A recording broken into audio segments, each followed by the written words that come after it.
арқа бұлшық еттерінің жансыздануы деген диагноз қойыпты, иә? Қорқынышты ауруда жазылмайтын. Ходуноктан қызым құлақ болады. Содан басталады ғой бәрі. Бала кісілер айтқан.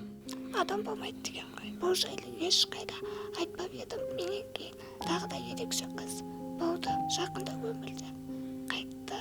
Бір үйде сондай екі бірдей жаңағындай диагнозбен бала. Қалай сіздер соның бәрін көтердіңіздер, жұбайыңыз екеуіңіз? Ол мен қалай тастаймын, өз қызым ғой. Дәрігерлер сені енді өледі деп айтты, иә? Екі өкпем пневмония болып қалды. Маған жазады адамдар. Ауру қызға маникюр не керек деген сияқты. Сонда біз только жауап жатуымыз керек па? Адамдар жыртма сияқты. Сенен ақша қарызға сұрай ма? Болып тұратын сұрайтын сондай. Танымайтын адамдардың. Ондай сұрақ қою да орынсыз шығар, бірақ өміріңнің соңына дейін тұрмысқа шықпайтыныңды, балалы болмайтыныңды, барлығын осыны қабылдадың, иә? Бір кем дүние дейді ғой, қабылдадым.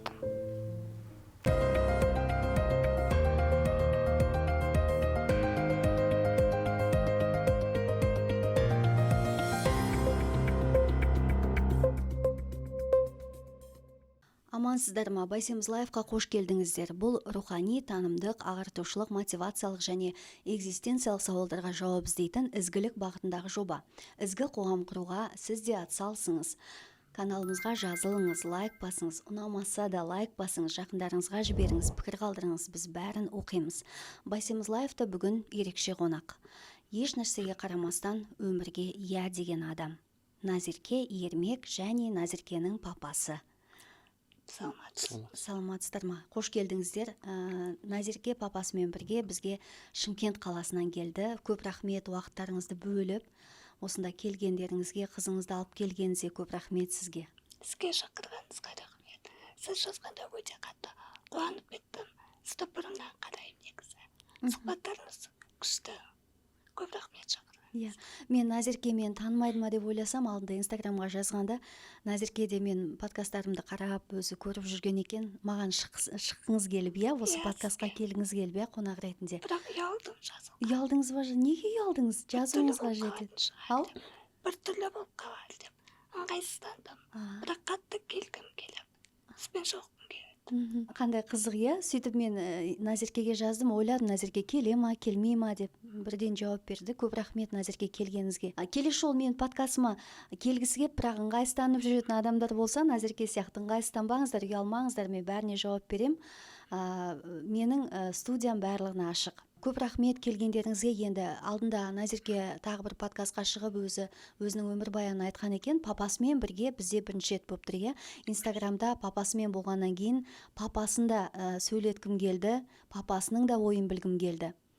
Өйткені енді ешкімді айыптағым келмейді, жамандағым келмейді, бірақ біздің қоғамда болсын, мүмкін басқа елде болсын, баласы кемтар болса, қандай да бір диагноз болса, ер адамдар көбінесе анасымен бірге жалғыз қалдырып кетеді. Осындай жағдайлар өте көп та, маған инстаграмда да сондай жалғыз басты әйелдер хат жазады, жаңа ерекше баласы бар.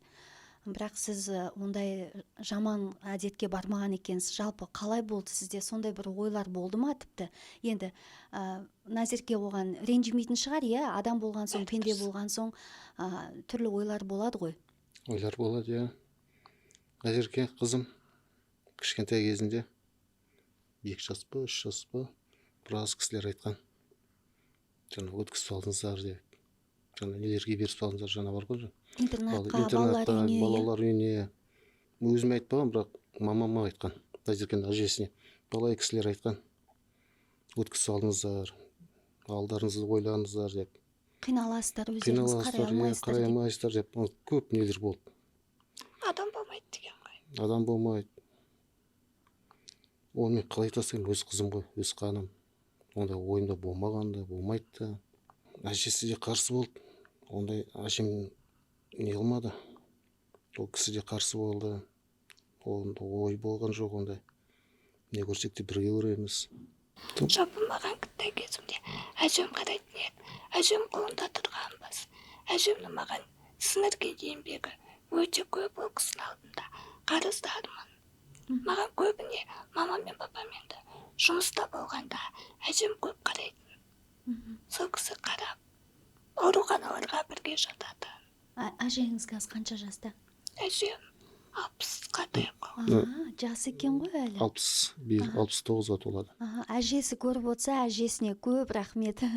Әжесі де көретін шығар, иә, әжелеріңіз бәрін Көреді, көреді ғой. Дегенмен де кішкене өсіп келе жатқанда, иә, көп қиындықтар болады ғой. Сол кезде бір ойлар болды ма, біз қарай аламыз ба, дұрыстап күтім жасай аламыз ба деген сияқты.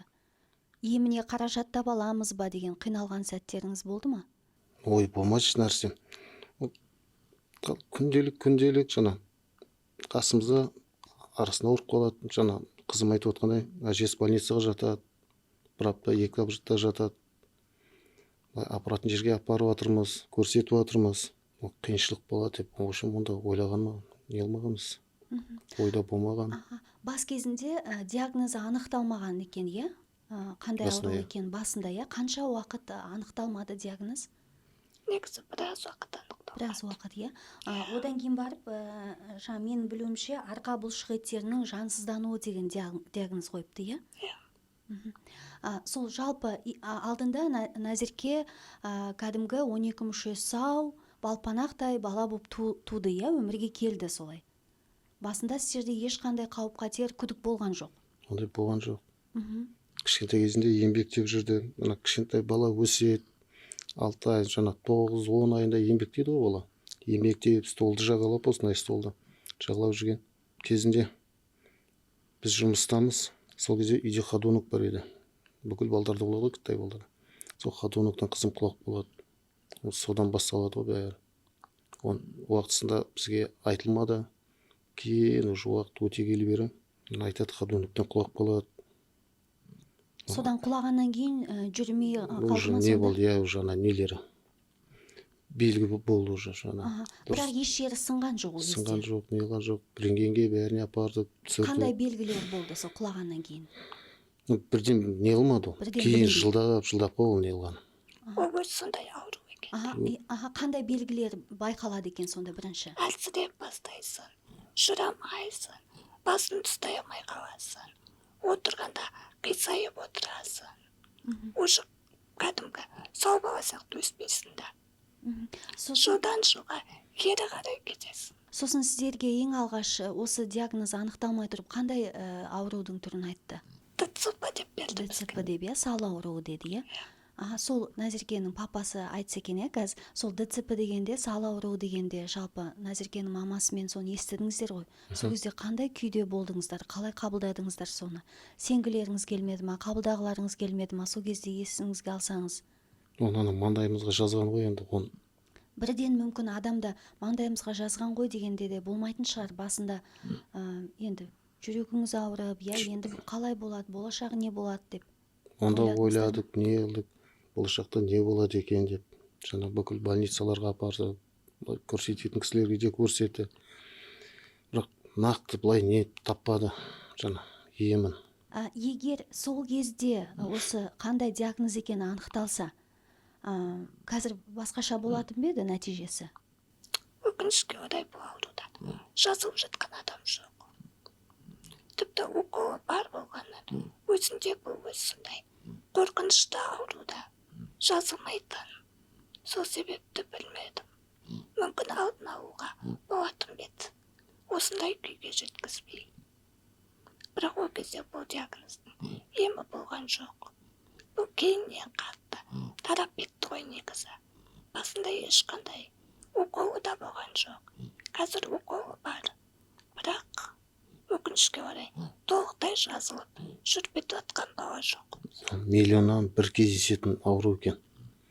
Өте қиын. Ол жасқа қарамайды екен. 2 жас, 5 жас, 10 жас, 50 жас келетін ауру екен.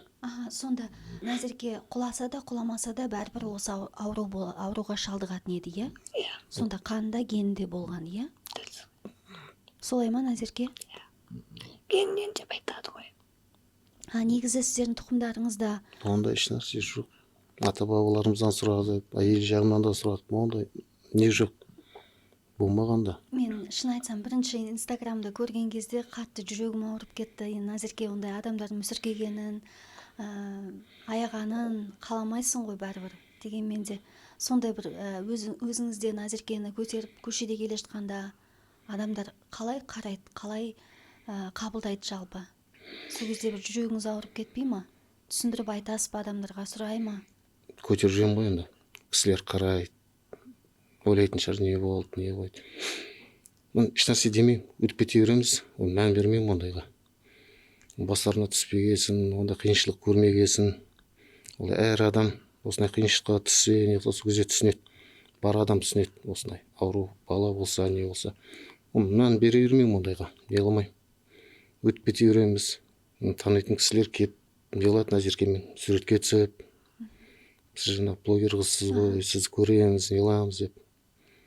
бірақ мен қатты қарасам кейде ұрысып алам, шынданып не қарайсыңдар адам көздері қатты қарағанда өтіп кетеді да, бір құбыжықтай көрген сияқты болып. Бәрібір сырт көзден білініп тұрады ғой, жүрегіне тиіп кетеді деген сияқты. Кейде бір шынданып қарамаңдар. Ана инстаграмда Назерке өзі де айтып жатады, сізбен бірге түсіп, кейбір оқырмандар жазады екен, жаңағы неге Назеркені көрсетесіз, Назеркенің ауруын пайдаланып ақша жасап жүрсіз ба деп, осындай да дүниелер жазады екен, Назерке саған? Сондай жаза ма саған? Иә, жазады. Апасы жұмыс істемей ма деген сияқты. Мен арқылы ата-анам ақша істейді деп ойлайды. Осындай адамдарға не деп жауап беретін едіңіз? Біз ондай ақша жинап, сбор ашып дегенде ондай еш нәрсе істеп жатқан жоқпыз. Ақша халықтан ақша сұрап жатқан жоқпыз. Бұған дейін де сұрамағанбыз. Өзіміз жұмыс істейміз, өзіміз ақша табамыз. Қызым жұмыс істейді. Өзіңіз не жұмыс істейсіз? Мен Жанармай бекетінде істеймін. Ана жұмыс күнделік емес, сменмен жұмыс. Мамасы да жұмыс істейді. Бос күндерімде осы қызбен не қыламын? Қызыма қараймын, апаратын жеріне апарамын. Осындай Алматы, Астана шақырған жерге барамыз. Сменамды тастап кетемін да. Инстаграмға қалай көндірді сізді шығаруға? Сіз өзіңіз былай... Мен әлде де қарсымын негізі. Осы қыз үшін бәріне қыламын. Ұялсам да осы қызыма көмектесем, қолдаймын. Неге шыққыңыз келмейді? Менікі емес сияқты. Әлеуметтік желі ма? Иә. Осы қызым не қылай берсін, дамыта берсін. Кісілерге жаңа мотивация берсін. Біраз кісілер осы қызымнан үйреніп жүр. Ақша қалай табатынын. Қызым да көмектеседі.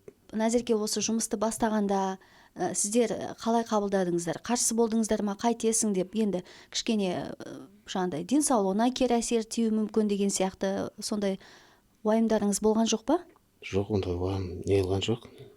Осыдан бір 10 жыл бұрын, по-моему, ең бірінші несі, по-моему, 25 мың, 30 мың теңгеге несін сатқан жаңа. Не сатып едіңіз кезде қызым? ВКонтакте. ВКонтакте. Сол кезде бар еді ғой, жаңа Mail.ru, ВКонтакте. Иә. Сол кезде ең бірінші несі, по-моему, 25 мың ба, 30 мыңға ба жаңа несін сатқан жаңа. Өзінің парақшасын ба? Иә, парақшасын, иә.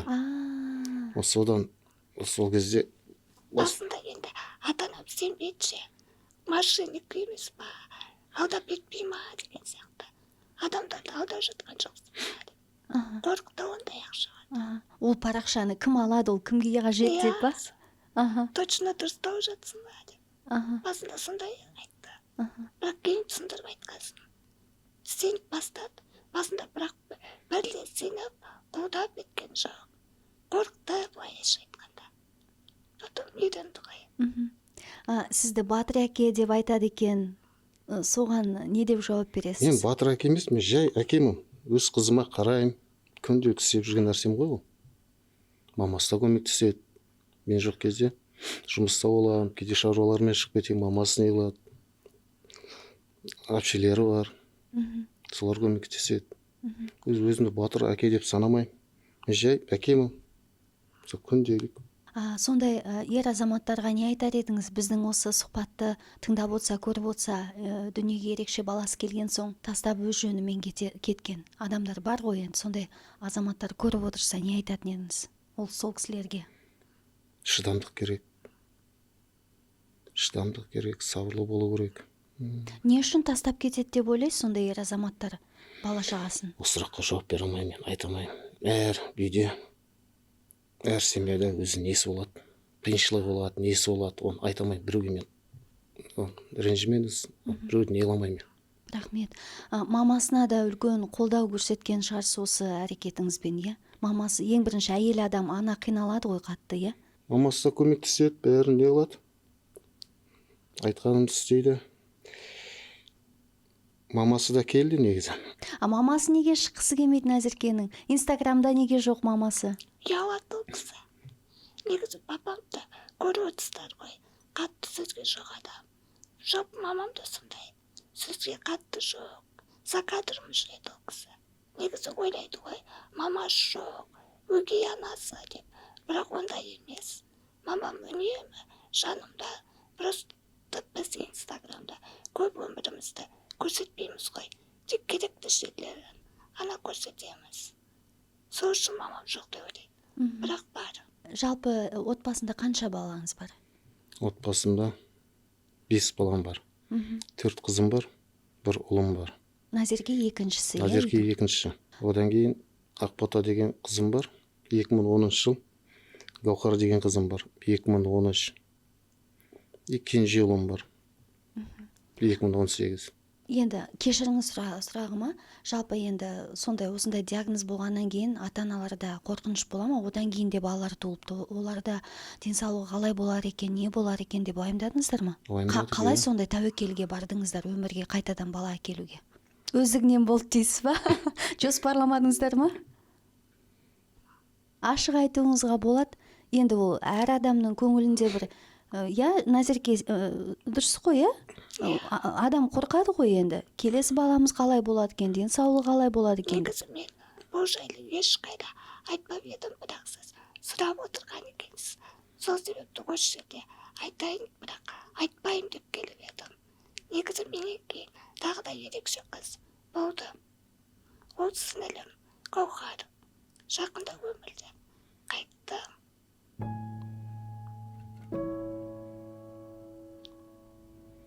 Онда диагнозы Иманды болсын. Екеуміздің диагнозымыз бір еді почти. Екеуінің диагнозы бірдей болды ма? Почти бір еді. Тура осы Назеркенің сияқты арқа бұлшық еттерінің жыныстануы деген диагноз қойылды ма? Қанша жасында білінді? Кішкентай кезінде одыкі бірден білінді. Менікі кейіннен шықса, сіңілімдікі бірден байқалды. Ешқандай құлаған жоқ, ештеңе болған жоқ, солай байқалды, иә? Содан кейін мен ата-анам әрекет етіп бастады. Бірден неге барды? Россияға апарды. Себеп Қазақстанда анықталмай кетті ғой менікі. Сол себепті сіңілімді апарды Россияға. Осы диагнозды қойып берді. Самарада. Назеркенің қанша жасында дүниеге келді? 2002 Гаухар. Гаухар. Иә. Гаухар 2013 жыл. Назеркеден қанша жас кіші деген ғой? 11 жас па? Назеркеден 11 жас кіші ма? Назеркеден кейін сіздер 11 жыл бойы балаларыңыз болған жоқ, иә? Жоқ. Болды. Болды ма? Біз 4 қызбыз ғой. 4 қыз ғой. Жоқ, жаңа Гаухар Назеркеден кейін дүниеге келді деп айтқан. Ақбота деген қызым бар, 2013 жыл. Гаухар 4-ші қыз еді. 4-ші қыз. 4-ші қыз. Демек Назеркеден кейін 4-ші қыз дүниеге келді. Гаухар есімі, Гаухарда да осындай Назеркенің сияқты диагноз болды, иә? Ол бірақ бірден білінді, Ресейге апарып емдеттіңіздер, қараттыңыздар. Бірақ қанша жасында қайтыс болды? 11 жас. 11 жасында. Осы жаңа жылдан кейін. Осы 6 ай бұрын, иә? Иә, ақпан жаңа, февраль айы. Неден, сол диагноздан ба? Жүрегі шыдамады, арасында ауырып қалатын еді жаңа. Жүрегі тоқтап қалды. Жүрегі көтере алмады. Жүрегі тоқтап қалды. Мен пост жазған кезде сіңіліме арнап пост жазған едім. Өзімнің сағынышымды білдіріп, сол кезде көбісі дұрыс түсінбей қалыпты. Мені қайтыс болып кетті деп ойлапты. Бірақ мен емес. Сол әлі күнге дейін адамдар жазады да, мына қыз өліп қалып еді ғой. Жүр ғой инстаграмда, өтірік па деп. Дұрыс түсінбей қалған сияқты халық. Сонда Назеркенің жүрегі мықты болып тұр ғой, иә енді? Құдайға шүкір, иә? Сонда ол диагноздан да ұзақ жасауға болады, не болмаса бала кездерінде де қайтыс болып кетуі мүмкін екен, иә? Дәрігерлер осыны ескертті ма сіздерге? Негізі айтқан. Айтты ма? Қызым 2018 жылы больницаға түсіп қалды ғой. Реанимацияда 6 ай жатты. 6 ай жаттым ба? Назерке туралы айтып жатсыз ғой. Иә, Назерке туралы.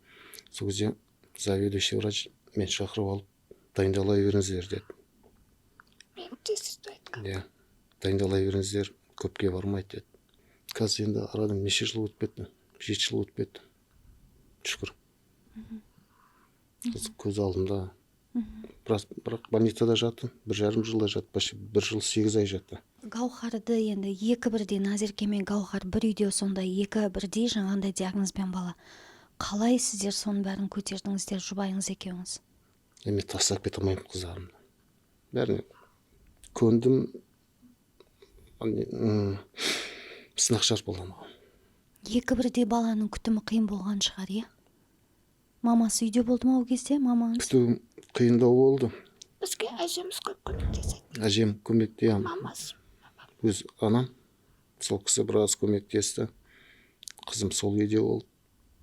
Әжесін жақсы көретін еді. Ол қызыңызда жаңа диагноз анықталғанда да адамдар тағы айтқан шығар, иә? Айтады ғой, айтпайды емес. Айтпайды емес, айтады. Бетімізге айтпаса да сыртта айтады. Сонда да сіз еш нәрсеге қарамастан жұбайыңыз екеуіңіз қыздарыңызды ешқайда өткізген жоқсыздар. Өткізген жоқпыз. Ешкімге күндерін қаратқан жоқсыздар Қаратқан өздеріңіз. Ешкімнен алақан жайып ақша сұраған жоқсыздар. Өздеріңіз осылай жеткізіп қарап келдіңіздер, иә? Өкініштен мен шын айтсам, ол жағын енді білмедім.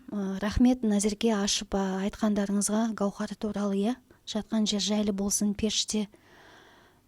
Енді ауыр тиген шығар сіздерге.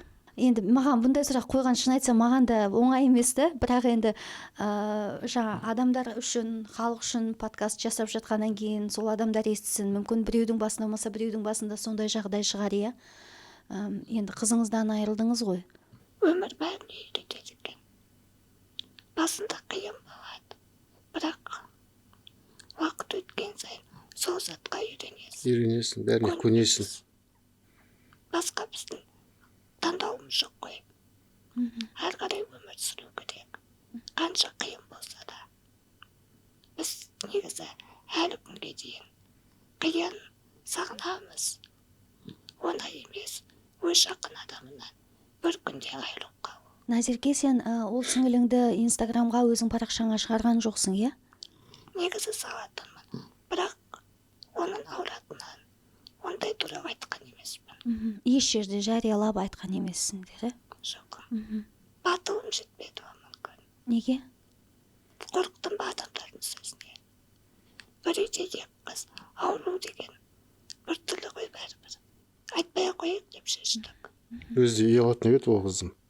Иә, ол қатты ұялшақ еді. Ұялшақ еді. Нәзік еді. Ол да Назерке сияқты отыра алмайды, иә, тұра алмайды, отыра алатын бе еді? Қоршап қоясың, жасықпен немен. Андай бұрышқа отырғызасың. 11 жаста дедіңіз, иә? 11 Сөйлей жаста. алатын бе еді? Сөйлейді, иә. Ақыл есі барлығы Бәрі дамыған. дұрыс. Бәрі дұрыс. Өз тамақ жейді.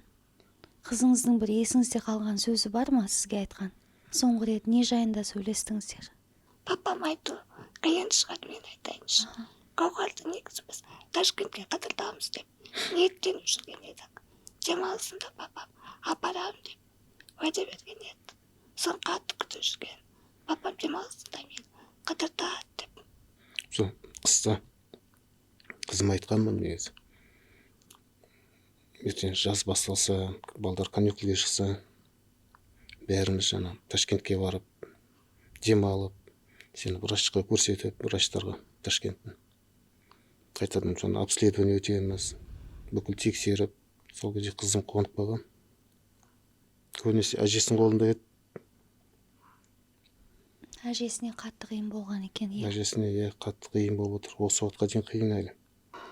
Қандай тілегіңіз бар, Мұрат? Папам всегда айтады, сен жүріп кеткеніңді қалаймын, арманым сол деп. Арман көп қой. Айтыңызшы, бөлісіңізші.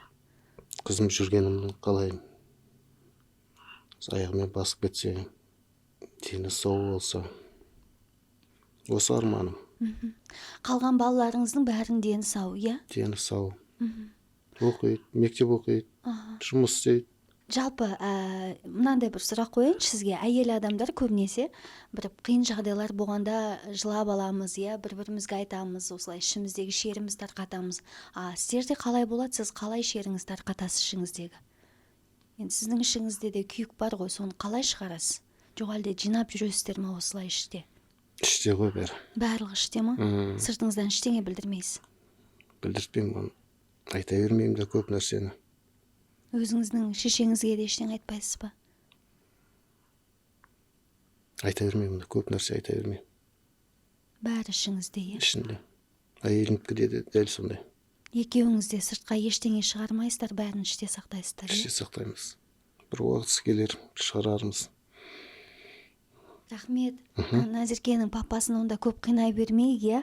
Назеркенің папасын жіберейік, Назерке екеуміз жеке өзіміз сырласайық, иә? Рахмет сізге онда. Рахмет сізге де. Рахмет. Ал Назерке, енді өзіміз сырласайық, иә? Назеркенің папасын біз босаттық, өйткені ұзақ уақыт Назеркені мойнынан жаңа осылай ұстап отыру өте қиын, иә? Папасына да, папасы оның үстіне жаңағындай әлеуметтік желіде жалпы осындай елдің алдына шығып сөйлеуге жоқ, өзі ыңғайсызданатынын айтты, сондықтан папасын көп қинамайық дедік. Назерке енді өзінің хикаясын өзі айтып береді. Назерке, сол шамамен 2 жаста болдың, иә, саған осындай ауруға шалдыққанда, иә? Ол кезде бірақ есіңді білмейсің ғой, иә? Қай кезден бастап сен есіңде қалды? Не есіңде қалды кішкентай кезіңде? Есімде қалғаны сол, үнемі ауруханамен үйдің ортасында жүретін едім. Барлық жарты өмірім сол. Аурухана, үй аурухана. Ауырып қалам, ауруханаға жатам. Емделу үшін ата-анам мені көп жерге апарды. Емдетеміз, тұрғызамыз деді. Ата-әжем апаратын емдетуге. Көп жерлерге. Сол. Есімде қалғаны солар. Бірақ басында енді диагнозды анықтай алмады ғой. Біраз уақыт кетті. Бірақ біздің мама мен папа жұмыс істеп, жоқ қалайда осы қызды тұрғызуымыз керек, жүргіземіз деген ұран болыпты оларда. Сол себепті әжем мен атаммен ақша табады олар. Сол мені жіберді емдетуге. Бір айлап жоқ болып кетеміз. Басқа қалаларға барып ем алып келем. Солай болатын балалық шағымда. Назерке, ал есіңде ма сен жалпы өзіңнің дімкәс екенің, иә, осындай ауыр диагнозға шалдыққан бала екенің, сол кезде қай кезден бастап сен соны түсіне бастадың? Қанша жасыңнан бастап сондай түсінік келді саған басқа балаларға ұқсамайтының жайында? 7-10 жасымда шығар. Негізі мен өзімді бір мүгедек адам деп санамаймын. Кішкентай кезімнен бастап ата-анам маған қалыпты, кәдімгі сол балдарына қараған сияқты көз қараспен өсірген. Сол себепті де маған бір қатты мүгедектігім байқалған жоқ, шынымды айтсам. Бірақ енді жүре алмайтын кездерін бәрібір байқалып қалатын еді ғой. Оның үстіне кішкентай балдар арбада отырса, неге арбада отыр? Бұл қызға не болған деген сияқты сұрайды ғой. Сол кезінде қатты жылап қалатынмын. Мен неге жүре алмаймын деген сияқты. Есімде сол кішкентай кезімде. Нақты қаншада екенін есімде жоқ, бірақ кішкентаймын ғой. Сөйтіп папамнан сұраймын ғой. Неге мен жүре алмаймын? Неге мен емдетпей жатсыңдар? Неге нәтиже жоқ деп. Қатты жылап қалғам, сөйтіп сұрап. Онымен папам да менімен бірге қосылып жылап. Сол папамның көз жасынан кейін ешқашан олай сұрамайтын болдым. Мықты болуға тырыстым. Өзімді жинадым негізі. Сол папамның көз жасын көргеннен кейін. Мамаңшы. Мамаң жауап берді ма сол кезде саған? Шыда уақыт керек дейтін. Олар да енді менімен бірге үміттенді ғой. Жүріп кетеді деп, уақыт керек деген сияқты. Үмітіміз үзілмей, қанша жыл күттік қой. Нәтижені. Енді не дейді дәрігерлер, сен жүре аласың ба, жүре алмайсың ба? Жүруің мүмкін ба? Өкінішке орай негізі. Әрине оны білуші бір Алла, бірақ медицина тілімен айтқан кезде өкінішке орай бұл аурудан толықтай жазылып кету мүмкіндігі жоқ. Өмір сүру уақытын ұзартуға болатын шығар енді. Жаттығулар істеп, ем алып деген сияқты. Бірақ толықтай жүріп кетуге мүмкіндік негізі жоқ. Осы жүріп кетуге мүмкіндік жоқ дегенді қашан білдің? Қашан қабылдадың осыны? Мен аппаратқа түсіп қалдым ғой. 2018 жылы 1,5 жыл больницада ауруханада жаттым. Ауа жетпей қалды, ИВЛ аппаратына түстім. Өкпем пневмония болып қалды. Сол кезде мен негізі қатты естиіп кеттім. Ол кезде кәдімгідей өмір үшін күрестім ғой. Мен өмір сүргім келді. Мен өмірді қатты жақсы көремін. Мен өмір сүргім келеді. Сол кезде мен әр күнім қорқынышпен ататын еді. Өліп қалудан қорқатын едім. Сол үйге шыққаннан кейін уже біз бұл диагнозды тереңірек біле бастадық та.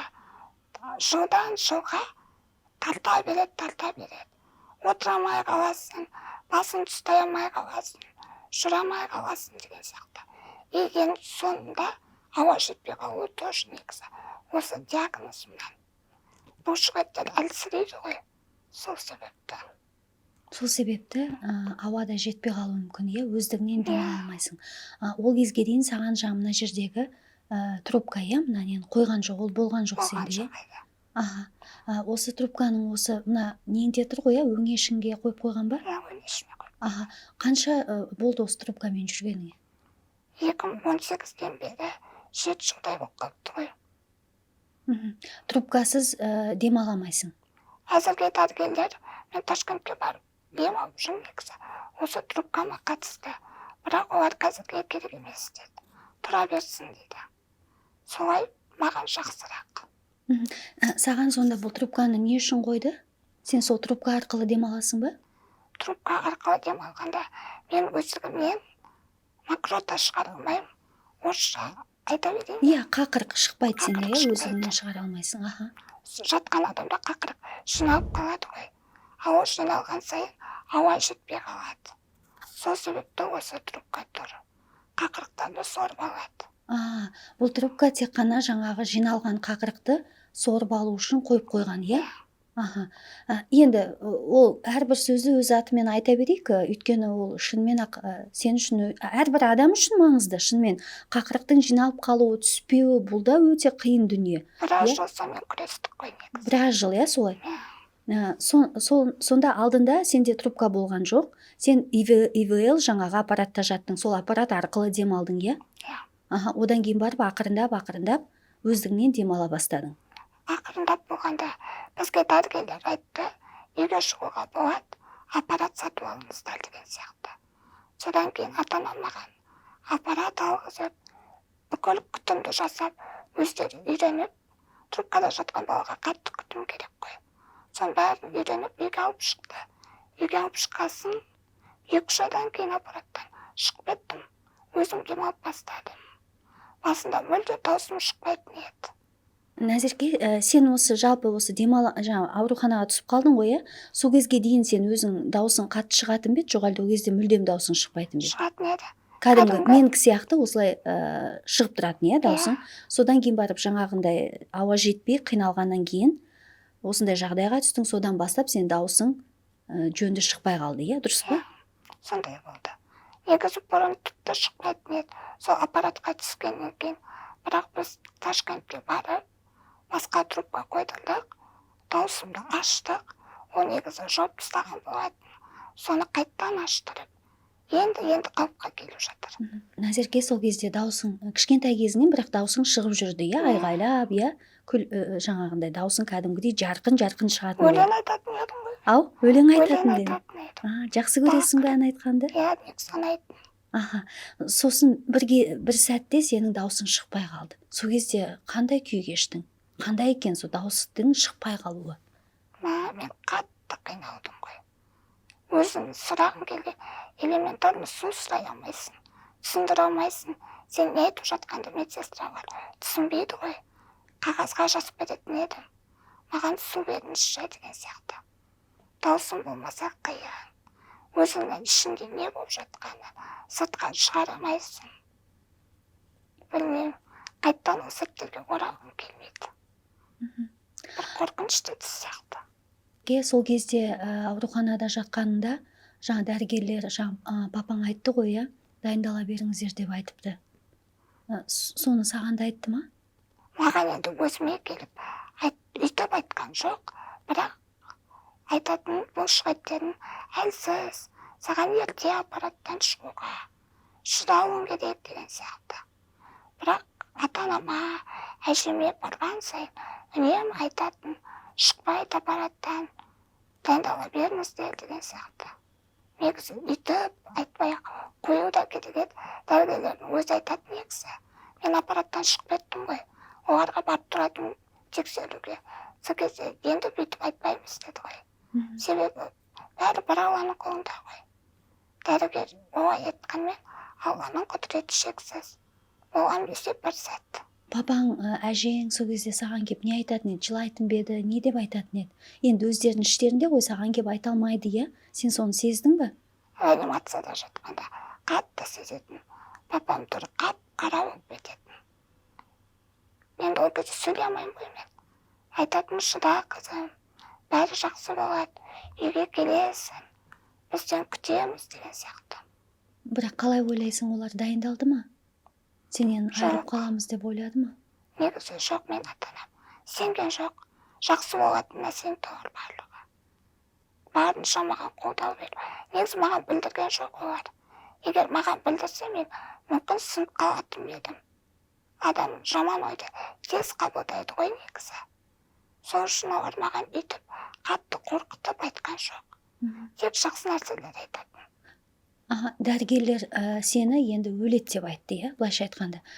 Соған қарамастан сен қайтадан өмірге келдің, иә, былайша айтқанда. Не саған көмектесті? Не сені тұрғызды қайтадан? Не сені қайтадан өмір сүруге жігерлендірді?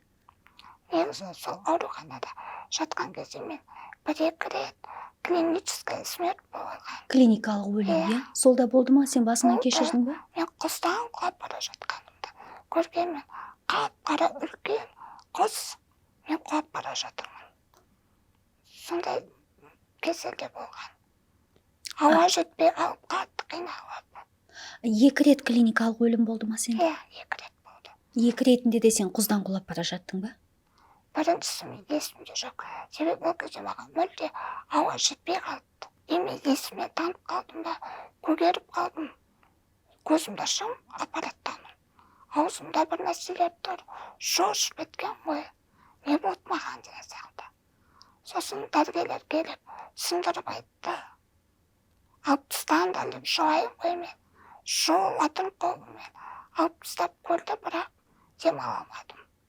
Сосын қайттан салып қойды. Ал екіншісінде жаңағыдай құздан құлап бара жаттың, иә? Соны соңына дейін көрдің бе? Қанша уақытқа созылды сол құлап бара жатқаның? Қазір шынымды айтсам, нақты есімде жоқ, бірақ ұзақ уақыт болған сияқты болды. Бірақ мен сол кезде өлдім деп ойладым. Болды, кетіп бараттым дедім де, кәлем айттым. Кәлемімді 3 рет айттым. Сол кезде қайттан көзім ашып, врачтардың толып тұрғанын көрем ғой. Барлығы қасымда, Назерке қалайсың, Назерке, қызым жақсың ба деп. Мен қасымда тұр екен. Сосын сұрағанда ымдап жаттым ғой, даусым шықпайды. Өліп қалдым ба деп сұрап жаттым ғой. Олар басымнан сипап, ойлама деп. Назерке андай бір киноларда да көрсетеді ғой, адам өліп бара жатқанда көз алдынан бүкіл өмірі жаңағыдай тез өтеп шығады екен да. Сондай нәрсе болды ма сенде? Менде ондай нәрсе болмапты, мен тек құлап бара жатқанымды көрдім. Бір ұзақ уақыт тұрасың да құлап баратасың ғой. Төменге қарата, қап-қараңғы. Қорқынышты ма? Қорқынышты, қатты қорықтым. Сол кезде біткен жерім осы деп айтты. Бірақ соның бәрін біліп жатсың, иә? Біткен жерім осы деп ойлап жатсың, иә? Сол үшін кәлем айтып кеттім ғой. Бітті деп ойлағасын, кәлемімді айттым. Уже все деп жіберген кезде көзімді ашам, қайттан тірімін ғой. Жылап жіберген есімде. Сені өлтірмеген не нәрсе аман алып қалған? Сен не үшін керексің бұл әлемге? Мен өмірді жақсы көрем. Мен өмірді сүйем. Мен өмір сүргім келеді. Себебі мен ата-анам мен үшін мықты болып жатыр ғой. Маған үнемі күш жігер береді. Мен өліп қалсам, олар осынақты көтере алатын беді. Маған мамам секті айтатын сен маған керексің, аппараттан шығуға тырысшы, демалып үйренші. Енді басында өлгім келетін сәттер болатын, бірақ мамам солай айтқаннан кейін қайттан өз-өзімді жинап, жоқ, мен өмір сүруім керек деп. Өлгім келетін сәттер болатын деп айттың ғой. Сол кезде ойладың ба, әке-шешеме де қиындық келтірмей, өзімде жанымды қинамай өлсем өле салайыншы деген ой болды, иә сенде? Қатты қиналып кеттім аппаратта жатқан кезде. Күнде уколдар салады, отбасының қасында емес, жатасың бір қабырғада, оның үстіне қаншама өліп жатқан балаларды көресің де, одан сайын қорқынышың артады ғой. Мен есімді білгеннен кейін ол жақта болып жатқан бүкіл нәрсені біліп, сезіп, көріп жататын едім. Соның бәрі қатты қажытып жіберді мені. Қолымды жібере салғым келіп еді. Бірақ мамам, папам, ата-әжем, жақындарым менің берілгенімді қаламады. Өмір сүргенімді қалады олар. Ата-әжең туралы айтып берші, қандай кісілер? Ол кісілердің алдында мен өмір бақи қарыздармын. Егер осы подкастты көріп жатса, мен сіздерді қатты жақсы көремін. Барлық маған жасаған еңбектер үшін рахмет. Жаңа айттым ғой, мен мамам мен папам ешқашан бір сбор ашқан емес, ешкімнен көмек сұраған емес. Сол үшін жұмыста болатын олар. Ақша табу үшін мені емдетіп, басқа қалаларға жіберуге ақша керек қой. Тегін тұрмайды ол нәрселер. Олар ақша табатын, ал ата мен әжем мені алып баратын. Олар бос кісілер болғасын, өздері апарып келеді. Мама мен папа жұмыс істеп ақша табады. Сондай. Назерке, енді сен үйде жаңағыдай отыра алмайсың, тұра алмайсың, жүре алмайсың. Сол кезде байқайсың ба, үйдегілерді бір қинап жібердің ғой, олардың бір кейіп жүргенін, не болмаса сенің күтіміңе қиналғандарын, сенің еміңе ақша таппай қиналғандарын, сондайды сезесің ба, байқайсың ба? Ондай нәрсені шын айтайын, сезбеппін, бірақ өзіме ыңғайсыздық тудыратын кездер болады. Қиналып жатқан сияқты, масыл болып жатқан сияқты. Даже су ішкен кезде сен біреуден көмек сұрауың керек. Маманнан, папаннан или әпкеңнен болса, тоже андай, қалай айтсам екен. Ол кісілерді қинағым келмейді, менен де басқа шаруалар бар ғой деген сияқты. Өзім ішкі ойларым болатын, бірақ ол кісілер ондай нәрсе көрсетпеген. Бір кейіп, тү деп қиналған, ондай түк көрсетпеді саған, иә, ондайларын? Қиналса да саған көрсеткен жоқ? Жоқ. Керісінше мамам айтады сені, саған тамақ беру маған қиын емес қой. Әрі кетсе 10 минутым кетеді. Сен алдына тоқ болсаң болады, қарның ашпаса болады. Сау балалардың өзін қоя тұршы деп, мысалы, тыңдамайды кейде ата-аналар, иә, балаларын естімейді. Осындай дүние болған жоқ, иә, сендерде? Ондай болған жоқ. Жалпы мен отбасым мүгедек қыз ретінде қарамайды. Басқа балаларына қалай қараса, маған да тура сондай. Ұрсатын жерде ұрсып алады, жазалайтын кезде жазалап алады. Қалай жазалайды сені? Кішкентай кезімде дегенім ғой. Кішкентай кезінде? Қалай жазалайтын еді сені? Кітап оқымай қойсам, сабақ қарамай қойсам, телефонымды алып қояды. Кітап оқы деген сияқты. Білім ал деп. Үйден оқыдың, иә, сен? Мектепті үйден бітірдің, иә? Мұғалімдер үйге келіп оқытты сені, иә? Тіл байлығың да өте жақсы сен, Назерке, иә? Ойлау, өрісің. Сонда мектепке барып оқу мен үйде оқудың ешқандай да бір айырмашылығы болмай тұр ғой, иә? Бір адамдармен, қоғаммен араласу деген болмаса, иә? Адам барлығы өзіңе байланысты екен ғой, иә? Мысалы, сенің әріп танымауыңа да болатын еді, иә? Иә, маған папам үнемі айтатын, оқу керек, білім алу керек. Ертең ол сенің наның болады, білуің керек деген сияқты. Мектеп бітіргеннен кейін сен қандай да бір мамандықты алдың ба өзіңе, бір кәсіпті? Негізі ондай жоғарғы оқу орнына түсу мүмкіндігі болмады. Оған түсу үшін өте көптеген құжаттар тапсыру керек, ұбт тапсыру керек деген сияқты. Нелері көп болды, қиындықтары. Ол кезде мен табыстау бастаған болғаннан кейін ата-анам қажет етпеді. Бірақ өзің бала кездегі арманың қандай еді? Кім болғың келетін еді? Бала кезде мұғалім болуды армандаған мен. Бірақ қазір қарасам күлкім келеді. Неге мұғалім болуды қалаған деп. Негізі медицинаны таңдайтын едім. Маған сол жақ қызық сияқты. Себебі мен аппаратта жатқан кезде барлық процесті көріп жатамын ғой. Маған ұнайтын еді. Сол қарап отырған, оқуды салып жатқанын, балдарды әрі-бері ауыстырып сөйтіп жатады ғой. Сол бәрі маған қызығушылық тудырады. Назерке, жаңа саған қойған диагноз арқа бұлшық еттерінің жансыздануы деген диагноз. Осыны барлық адам түсінетіндей қарапайым тілмен түсіндіріп берші. Спинальная мышечная атрофия деп айтылады. Бұл ауру әртүрлі жаста келеді, өте сирек кездеседі. Менің жасымда 2002 жылы туылған кезде бұл диагноз редкі болған, өте сирек. Және бұл диагноздың бір ерекшелігі деймін бе, жылдан жылға сені әлсіздендіреді ғой. Сен бірінші жүре алмай қаласың, басыңды ұстай алмай қаласың, уақыт өте келе отыра алмай қаласың. Арқаларың, аяқ-қолдарың қисайып бастайды. Егер уақытылы ем алып отпаса, үнемі жаттығулар істеп, МФК деген сияқты қабылдап отыру керек. Жаңағыдай ауа жету жағынан қиыншылықтар болады. Қақырық жиналып қалады, оны сен шығара алмайсың, себебі күшің аз. Әлсізсің былайша айтқанда. Сондай негізі. Ең сорақысы сол өліп кету ғой. Өліп кетуге дейін барады. Кез келген сәтте, иә? Кез келген сәтте.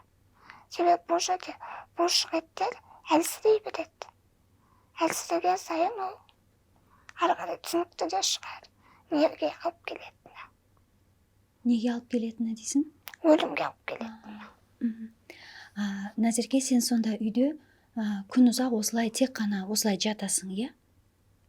Күн ұзақ дегенде, Таңертеңнен кешке дейін. иә, папам отырғызады. Аха. Жаттығулар істеп тұрады. Үнемі қозғалыс керек.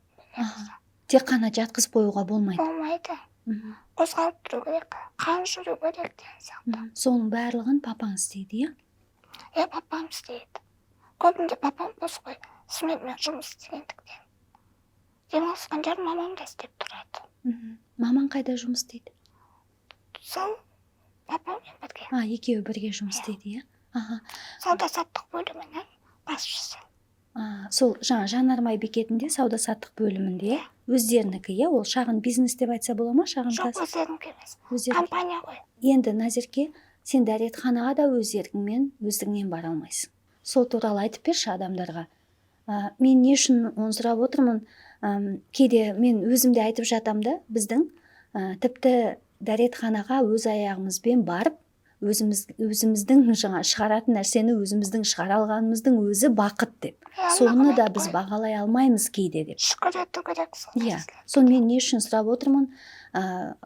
Көп жағдайда біз шүкір ете алмай кетеміз, тәубемізге келмей кетеміз. Кішкентай бір өмірдің қиын қыстау кезеңдеріне төзе алмай кетеміз, иә? Осы подкастты да көріп отырған талай адам бар шығар, иә? Мысалы, басында қарызы бар, кредиті бар, иә? Не болмаса тағы да басқа материалдық жағдайы дұрыс емес, баспанасы жоқ. Немесе тағы да енді өмірдің түрлі қиындықтарына тап болған, иә? Сол кезде біз осындай нығметті түсінбей кетеміз да. Сен соны түсіндіріп берші, соның нығмет екенін. Бір кем дүние дейді ғой. Аллах әркімді әртүрлі нәсімесін айт. Біреуді ақшамен, біреуді баламен, біреуді денсаулықпен. Бірақ егер сіздің деніңіз сау болса, ауа жұта алсаңыз, өзіңіз еркін тыныстай алсаңыз, әжетханаға өзіңіз бара алсаңыз, онда сіз шүкір ету керексіздер. Бұл өте бір үлкен бақыт. Мен оны 2018-де ауруханада жатқанда қатты сезіндім.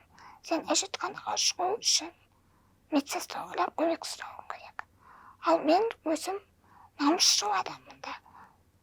Мен үшін ондай нәрселерді сұрау, айту бір қиын нәрсе. Мен тек отбасыма ғана айта аламын. Себебі мен отбасым жақсырақ біледі ғой. Сол кезде қатты қиналғам. Енді ол кезде бәрібір негізі қиын, біреуге күнін қарап қалғаны.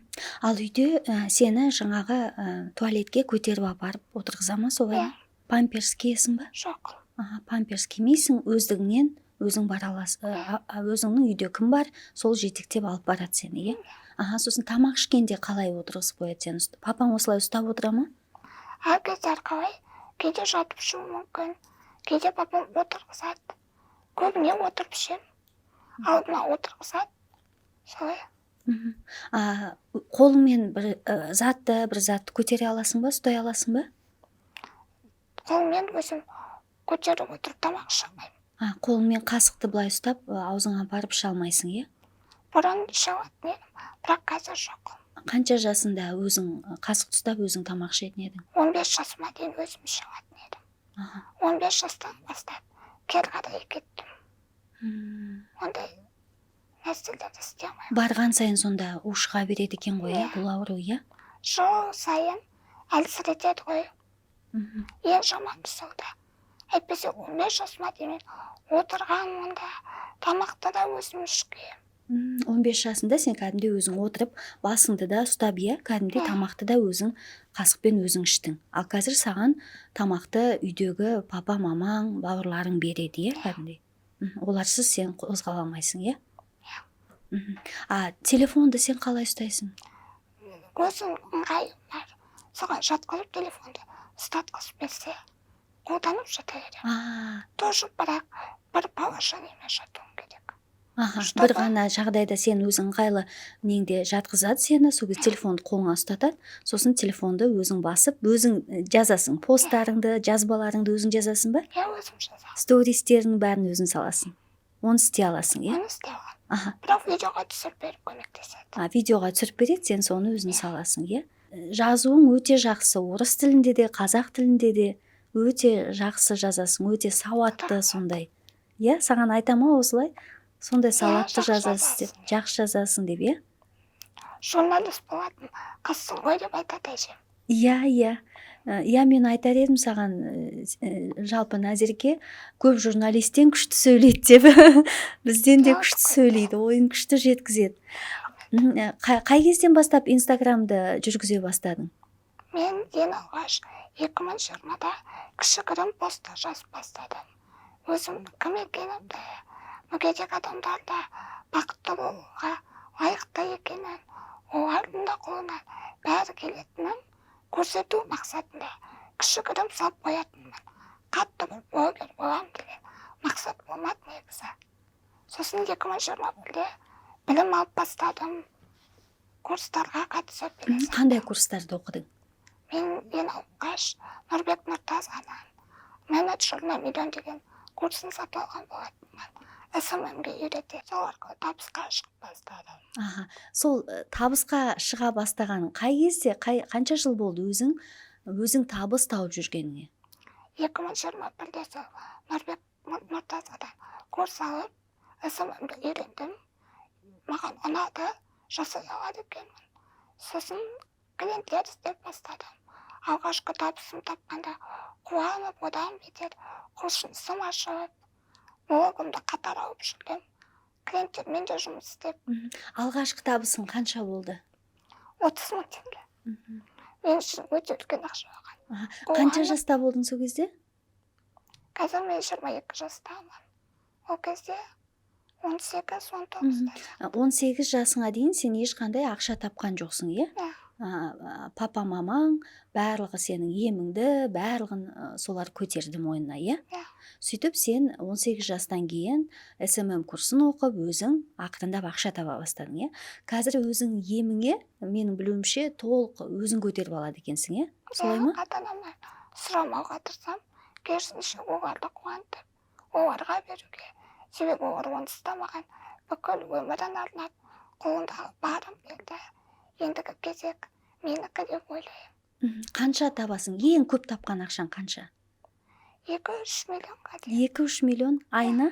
Айына. 2-3 миллион. Негізі Инстаграмда андай ғой, сен қаншалықты жұмыс істейсің, соған байланысты табасың. Қатты жұмыс істесең, көбірек табасың. Сен бұл 2-3 миллионды Инстаграмда қандай жолмен табасың? Не сатасың? Өзімнің қызметімді сатамын. СММ бизнес парақшаларға дамытып беруге көмектесемін. парақшаларды дамытып беруге көмектесесің. Сен оларға кеңесіңді айтасың, иә, қалай жүргізу. Жүргізіп беремін. Өзің жүргізіп те бересің бе? Тамаша. Басқа адамдар саған сонда өтінішпен хабарласады, иә? Иә, дамытып беріңізші, жүргізіп беретін адам керек деген сияқты. Көбіне бизнес парақшаларда қолдары тие бермейді. Оларға лучше біреудің жасап бергені тиімдірек қой. Қиын емес па саған? Енді жұмыстың оңайы жоқ. Қиын деп те айта алмаймын, оңай деп те айта алмаймын. Бірақ болады жасалады. Сосын тағы да не сатасың, тағы да қандай Тағы да қызмет? табыс табуға үйрететін курс бар. Табыс табуға үйрететін курсың бар ма? Мен шәкірттерім де бар. Бір түрлі жарнама жасағандай болып кеткен сияқты. Жоқ, ешқандай жарнама емес. Мейлі жарнама болса, жарнама деп қабылдасын адамдар. Не үшін мен бұны айтып отырмын? Мысалы, басқа адам келсе, мен айтатын едім, кешіріңіз, жарнама жасамаймын мен сізге деп, иә. Көп жағдайда маған да жазады Инстаграмда, директте, мысалы, ақшаны қайдан табам? Ақшам аз, иә, айлықтан айлыққа қарап отырмын. Қарызым басымнан асады, иә, кредитім үйіліп қалды. Ақша бере тұрыңызшы, сап-сау адамдар. Міне, қараңыздаршы, білмеймін, бұл шектеу біздің миымызда ғана екенін Назеркеден үйренуге, білуге болады да. Шектеу тек қана біздің миымызда екен ғой сонда, иә, Назерке? Иә, адам қаласа, ниет етіп, әрекетін жасаса, мүмкін емес нәрсе жоқ қой. Шын айтсам, біз енді пенде болғаннан кейін біреудің басындағы проблема, қиындық біреуге бір әшейін болмайтын нәрсе сияқты болып көрінуі мүмкін, иә. Ой, қош, сол үшін де қайғырасың ба деген сияқты. Бірақ әр адамға өзінің басындағы кішкентай түймедей болса да қиындық ол түйедей болып көрінеді. Сен сондай сап-сау, 12 мүшесі сау, бірақ жұмыс істеп, ақша таба алмай жүрген, қиналып жүрген адамдарға не айтар едің? Сондай көп қой, иә, саған да жазатын шығар, иә? Иә, қарызға сұрап та жазады. Сенен ақша қарызға сұрай ма? Болып тұратын сұрайтын сондай. Танымайтын адамдардың. Сондай адамдарға не айтатын едің? Қандай жігерлендіретін сөз айтқың келеді? Бізді естіп отырған шығар бәлкім. Екі қолға бір күрек табылады деп айтады ғой. Ойлаймын, егер адам өзі қаласа өмірін өзгерткісі келсе, жақсы жаққа қарай, онда өзінен бастау керек барлық нәрсені. Сен өзіңнің өмірінде өзгертпейінше, өзіңнің өміріңді қолға алмайынша біреу келіп істеп бермейді саған ол нәрсені. Сен бірінші өзің тұру керексің. Сол себепті әрекет ету керек, Алладан сұрау керек. Назерке, қараш, мынандай болады да, кейбір адамдарға айтқың келеді да, қарашы, айналада мүмкіндігі өте көп. Бұлай ойланып көрші, жарайды, еш жерде қазір ақша таба алмай жатсаң да, бірақ сен кішкене мына санаңдағы шекараны ашшы.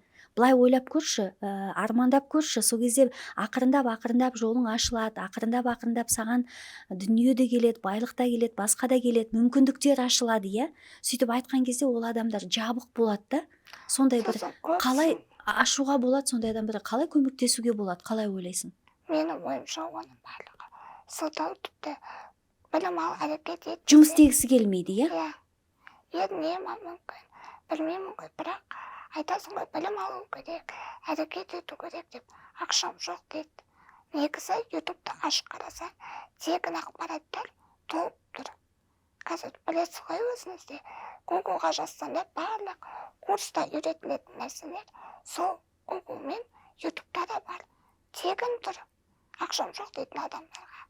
Соны ашып қара, әрекетін жаса, болады ғой, егер адам өзі қаласа, барлық нәрсеге жетуге. Демек, адам өзі қаламай тұр ғой соны, иә? Адам өзі өзінің мүмкіндіктерін ашқысы келмейді, ол туралы тіпті ойланғысы келмейді. Жаңа қалыпты нәрсе 5-10 мың теңгесін алады, енді былай образды түрде айтып жатырмын. Соған үйреніп қалған тыныш жұмыс, комфортты, жайлы зонасынан шыққысы келмейді. Болды, жоқ, ештеңе жоқ деп жүруге ыңғайланған. Адамдар жыртыла сияқты. Өзін құрбандық есебінде көреді, иә? Басқа біреулердің мүсіркегенін, жан ашығанын, соған ақша бергенін қалап тұра ма сонда? Сондай сияқты. Олар ойлайды бір күні, бір ғажайып болып кетеді, байып кетемін деген сияқты. Бірақ ондай фишка ешқандай жерде жоқ қой. бірінші сен өзіңді қолға алып сүйрейсің, немесе өмірің солай босқа өте береді. Назерке, мысалы саған да сол қиналып тек жазып, иә, жұмыс істеп сөйткенше сен тып-тыныш жата беруіңе болатын еді ғой, әке шешең бағып жатыр сені, иә, барлығы жан ұшырып саған қарап жатыр мысалы, иә, саған жұмыс істе деп айтқан жоқ қой үйдегілер, ақша тап, өзің еміңе өзің ақша тап, сен бізге масыл болып жатпа деген сөз айтқан жоқ қой, иә? Үкіметтің беретін пенсиясын алып жата берсең Иә, де жата болады. берсең болатын еді, неге солай жата бермедің? Мен өзім өмірімді өйтіп жатуға қимаймын. Мен көргім келеді, мен барғым келеді, қыдырғым келеді. Ерекше адамдар да барлығын істей алады ғой. Олар да өмірді көру керек. Олар да өздері ақша табу керек, иә. Оның өзі бір күш беретін шығар, иә. Мысалы сен өзің ақша тауып жатқанда, иә. Өзінің қалаған кішкентай магазинге барған кезде затыңды өзіңнен ақшаны алып жеу үлкен бақыт қой негізі. Ешкімнен көмек сұрамай, өзің тапқан табысына. Назерке, жаңағы саған әке шешеңе жаңа әке шешең барлық жағдайыңды жасайды, сөйтіп жата беруіңе болатын еді бір вариант, иә. Ал екінші вариант, сен Инстаграмды ашқаннан кейін сол жерде мысалы халықтан көмек сұрап, иә, маған осындай көмек беріңіздерші деп, жаңағы енді орысша айтқанда сбор деп айтады ғой, енді барлығы солай түсінеді, иә. Халықтан жаңа жылу жинап, сөйтіп жата беруіңе болатын еді, иә. Осындай вариантта болатын еді ғой, иә. Маған әлі күнге дейін жазады. Аха. Неге сен осы вариантты таңдамадың, екінші вариантты? Жақсы емес па? Ел саған ақша жинап береді. Менің ойымша, спорды тек мұқтаж жандар ашу керек. Расымен де ауырып жатқан, сол ақшаға шынымен де мұқтаж адамдар алуы керек. Жайдан жай спор ашып қойып, бүйтіп қарап жату ол менікі емес. Менің ондай нәрсеге намысым жібермейді. Оны барлығын алға көріп тұр ғой. Ертең біз арғы дүниеге барғанда әрбір тиынымызға дейін сұрауамыз. Сол себепті мен өзім ақша тапқаным ұнайды. Бұл жұмыс маған ұнағасын істеп жатырмын. Айналаңдағылар айтты ма саған, сен осылай да халықтан көмек сұрасаң, халық саған ақша жинап береді деген еміңе мысалы, иә? Сондай кеңестер болды ма саған? Негізі блогерлер айтады. Жаңа Нұрбек Нұртаза мен табыс тауып бастағанда мені үйіме келіп қолдап кеткен болатын. Мен жайлы өзінің парақшасында бөлісіп, сол кезде маған ұсыныс тастаған. Мен саған спор ашып берейін. Көмектесетін адам көмектеседі деген сияқты. Бірақ мен бірден ұсынысынан бас тарттым. Қажет емес дедім. Маған көмектессеңіз, отметка істеп беріңіз. Оқырмандар келіп олар маған жылы сөздерін жазса, лайктарын басса, соның өзі маған үлкен қуаныш. Неге бас тарттың? Не істеймін мен оны? Сенің еміңе жаңа қаншама ақша кетеді, соған жұмсайтын едің ғой. Қаламадың ба оны? Мен ондай аяушылықты, көмек күткенді, мүмкін бұл тәкаппарлық шығар, білмеймін. Бірақ мен ондай аяушылықты қаламаймын. Сені мүсіркегенді, иә, қаламайсың. Шығып маған көмек беріңіздер дегенді айтқың келмейді. Айтқым келмейді. Аллах тағала только содан сұраймын. Алақан ешкімге жай тұтпасын. Өзінен ғана сұраймын. Мен жұмыс жасап жатырмын және нәтижесі болып жатыр ғой.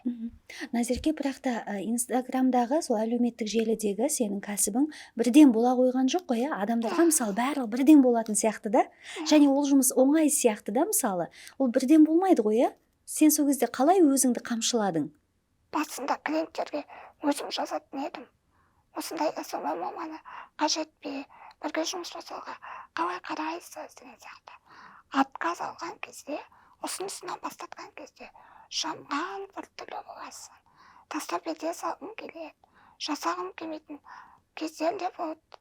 Бірақ біліп тұрмын, егер мен алға қарай жылжып әрекетін тоқтатпасам, Аллах тағала маған күшті бір сыйын дайындап тұр.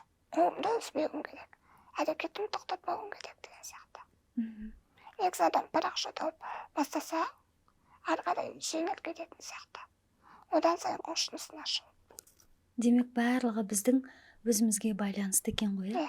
Ал сенде мынандай бір ойлар болған жоқ па, мен таба аламын ба, ақша таба алмаймын ба, маған адамдар хабарласа ма, хабарласпай ма, қойшы осыны таба алмайтын шығармын, тыныш жата берейінші дегенде ойлар болды ма? Басында ең алғаш курсты оқып бастағанда болған шығар, иә. Басында күмәнданасың ғой, кімге керек бұл деген сияқты. Әрі мен диагнозым бар, барып түсіре алмаймын деген сияқты. Сонда видеоларға көбінде барып түсіреді ғой. Ал мен үйде онлайн істеймін. Сол кім алады деген сияқты. Бірақ шектеу тек біздің миымызда екен. Алла берем десе, жан жақтан мүмкіндіктер ашып, сен ойламаған күтпеген жерден өзі сондай дайындап қояды екен. Сен жаңа СММ-ға жаңа әлеуметтік желіні жүргізетін маман ғой, енді жақсы жүргізетін мамандарды сен қалай оқытасың? Онлайн оқытасың ба? Жоқ әлде өзіңнің арнайы дайындаған видеоң бар ма? Негізі ол сұранысқа қарай. Кездесейік деп сұрайтын жандарда болады. Оларға мүмкіндігім келіп жатса, барып кездесіп түсіндіріп беруге тырысамын. Бірақ көбіне онлайн. Дайын видео сабақтар арқылы. Сосын жақында ма білмеймін, сен парақшаңнан байқап қалдым, Шымкентте бір үлкен жаңағыдай семинар ма, соған барып сен спикер есебінде сөз сөйлепсің, Малика ұстаздың, Қашан болды бұл? Осы жақында ғана болды. Бірінші рет солай үлкен көпшіліктің алдына шықтың ба? Жоқ, негізі одан алдында форумдарға шығып жүрмін. Бірақ 600 адам алдына бірінші рет шықтым. 600 адам сені тыңдады ма?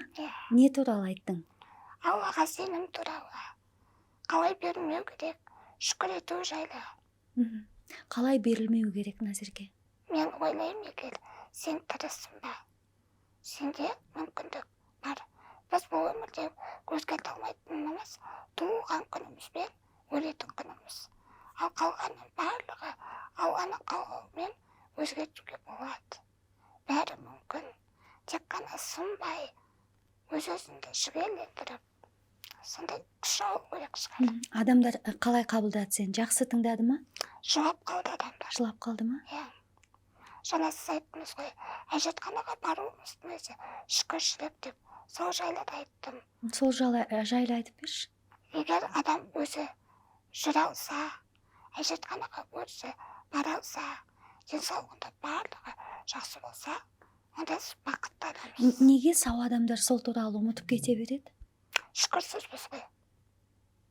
Шүкіршілік. Қазірде бәлкім осы подкастты көрген кезде барлығы жазады. Айғаным Боташқа жазғанда мысалы, осы подкаст мені шүкір етуіме себепші болды, осы подкасттан кейін тәубеме келдім деп. Сосын біраздан кейін қайтадан біз ұмытып кетеміз, оны. Неге осындай адам баласы осындай ұмытшақ? Қалай ойлайсың? Пенделікке салынатын шығармыз.